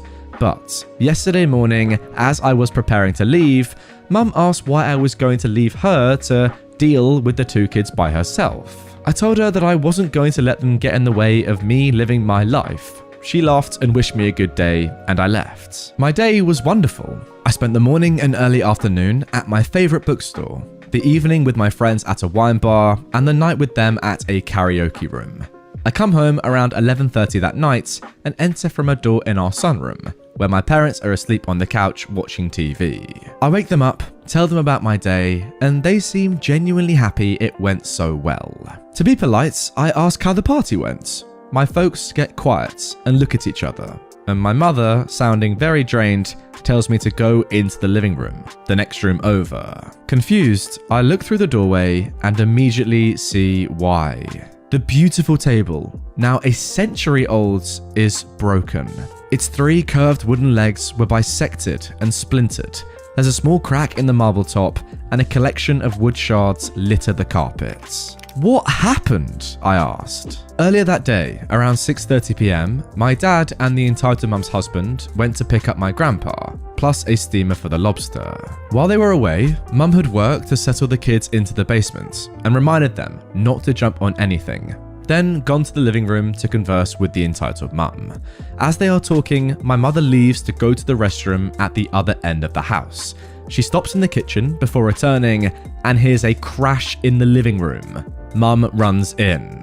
And lo and behold, the 4-year-old son had become bored, come upstairs to the living room, and started jumping on furniture, including the ancient table, while his entitled mum just watched. My mother is predictably horrified and stares as the entitled mum examines her son for injuries and reassures my mum that the kid is fine. Mum gets sick to her stomach, takes the son aside and tells him in a serious but not yelling voice that Auntie is very disappointed in him and that he knows the rules at my house. The entitled mum overhears and berates my mum, telling her that she is the only one who can speak that way to her kids, before cuddling her son and telling him that he's going to be okay. Mum then outright asks the entitled mum if she herself told the kids not to jump on furniture at our house. She replies casually, "No, I didn't tell them not to." The husbands return and all three men are shocked. The entitled mum's husband immediately offers to pay a carpenter to fix the table, which my mother accepts. Dinner goes on, but it's cold and impersonal between mum and the entitled mum. This morning, the entitled mum, her son, and the husband came by our house to give mum a bouquet of flowers, an apology, and the number of a carpenter who they'll pay for. She puts on a smile and says thank you, but she's very upset nonetheless. My dad doesn't want the kid in our house again until he's older. Mum says she'll be keeping her distance from the entitled mum for the time being, since she can't teach her kids to respect other people's property or discipline them properly. My heart breaks for my mum. I don't plan on having kids, but if you do, please teach them at an early age to respect other people and their things. Oh yeah, look, I mean, you can obviously get this kind of like semi-repaired. I don't think it'll be by a carpenter, but by someone that knows what they're doing. I'm sure they can do a good job on it and, you know, get it close to how it was before. But this is an antique. You know, you're never gonna get it in that perfect condition that it was in before this idiot of a son. Sorry, I don't blame the kid. This idiot of a mother let her son jump on it and just destroy it. Like, why go through all the hassle of letting your kid jump on furniture when you know your friend is massively into antiques anyway, and these items of furniture can't just be replaced like that? It's not as if it's like some desk from IKEA. No, it's 100 years old, by the way. Why just not tell your kid in the first place to not do these things and avoid the hassle of him obviously breaking things? He's 4 years old. He's gonna do that if you don't tell him not to. Come on, it's so like illogical, I don't get it.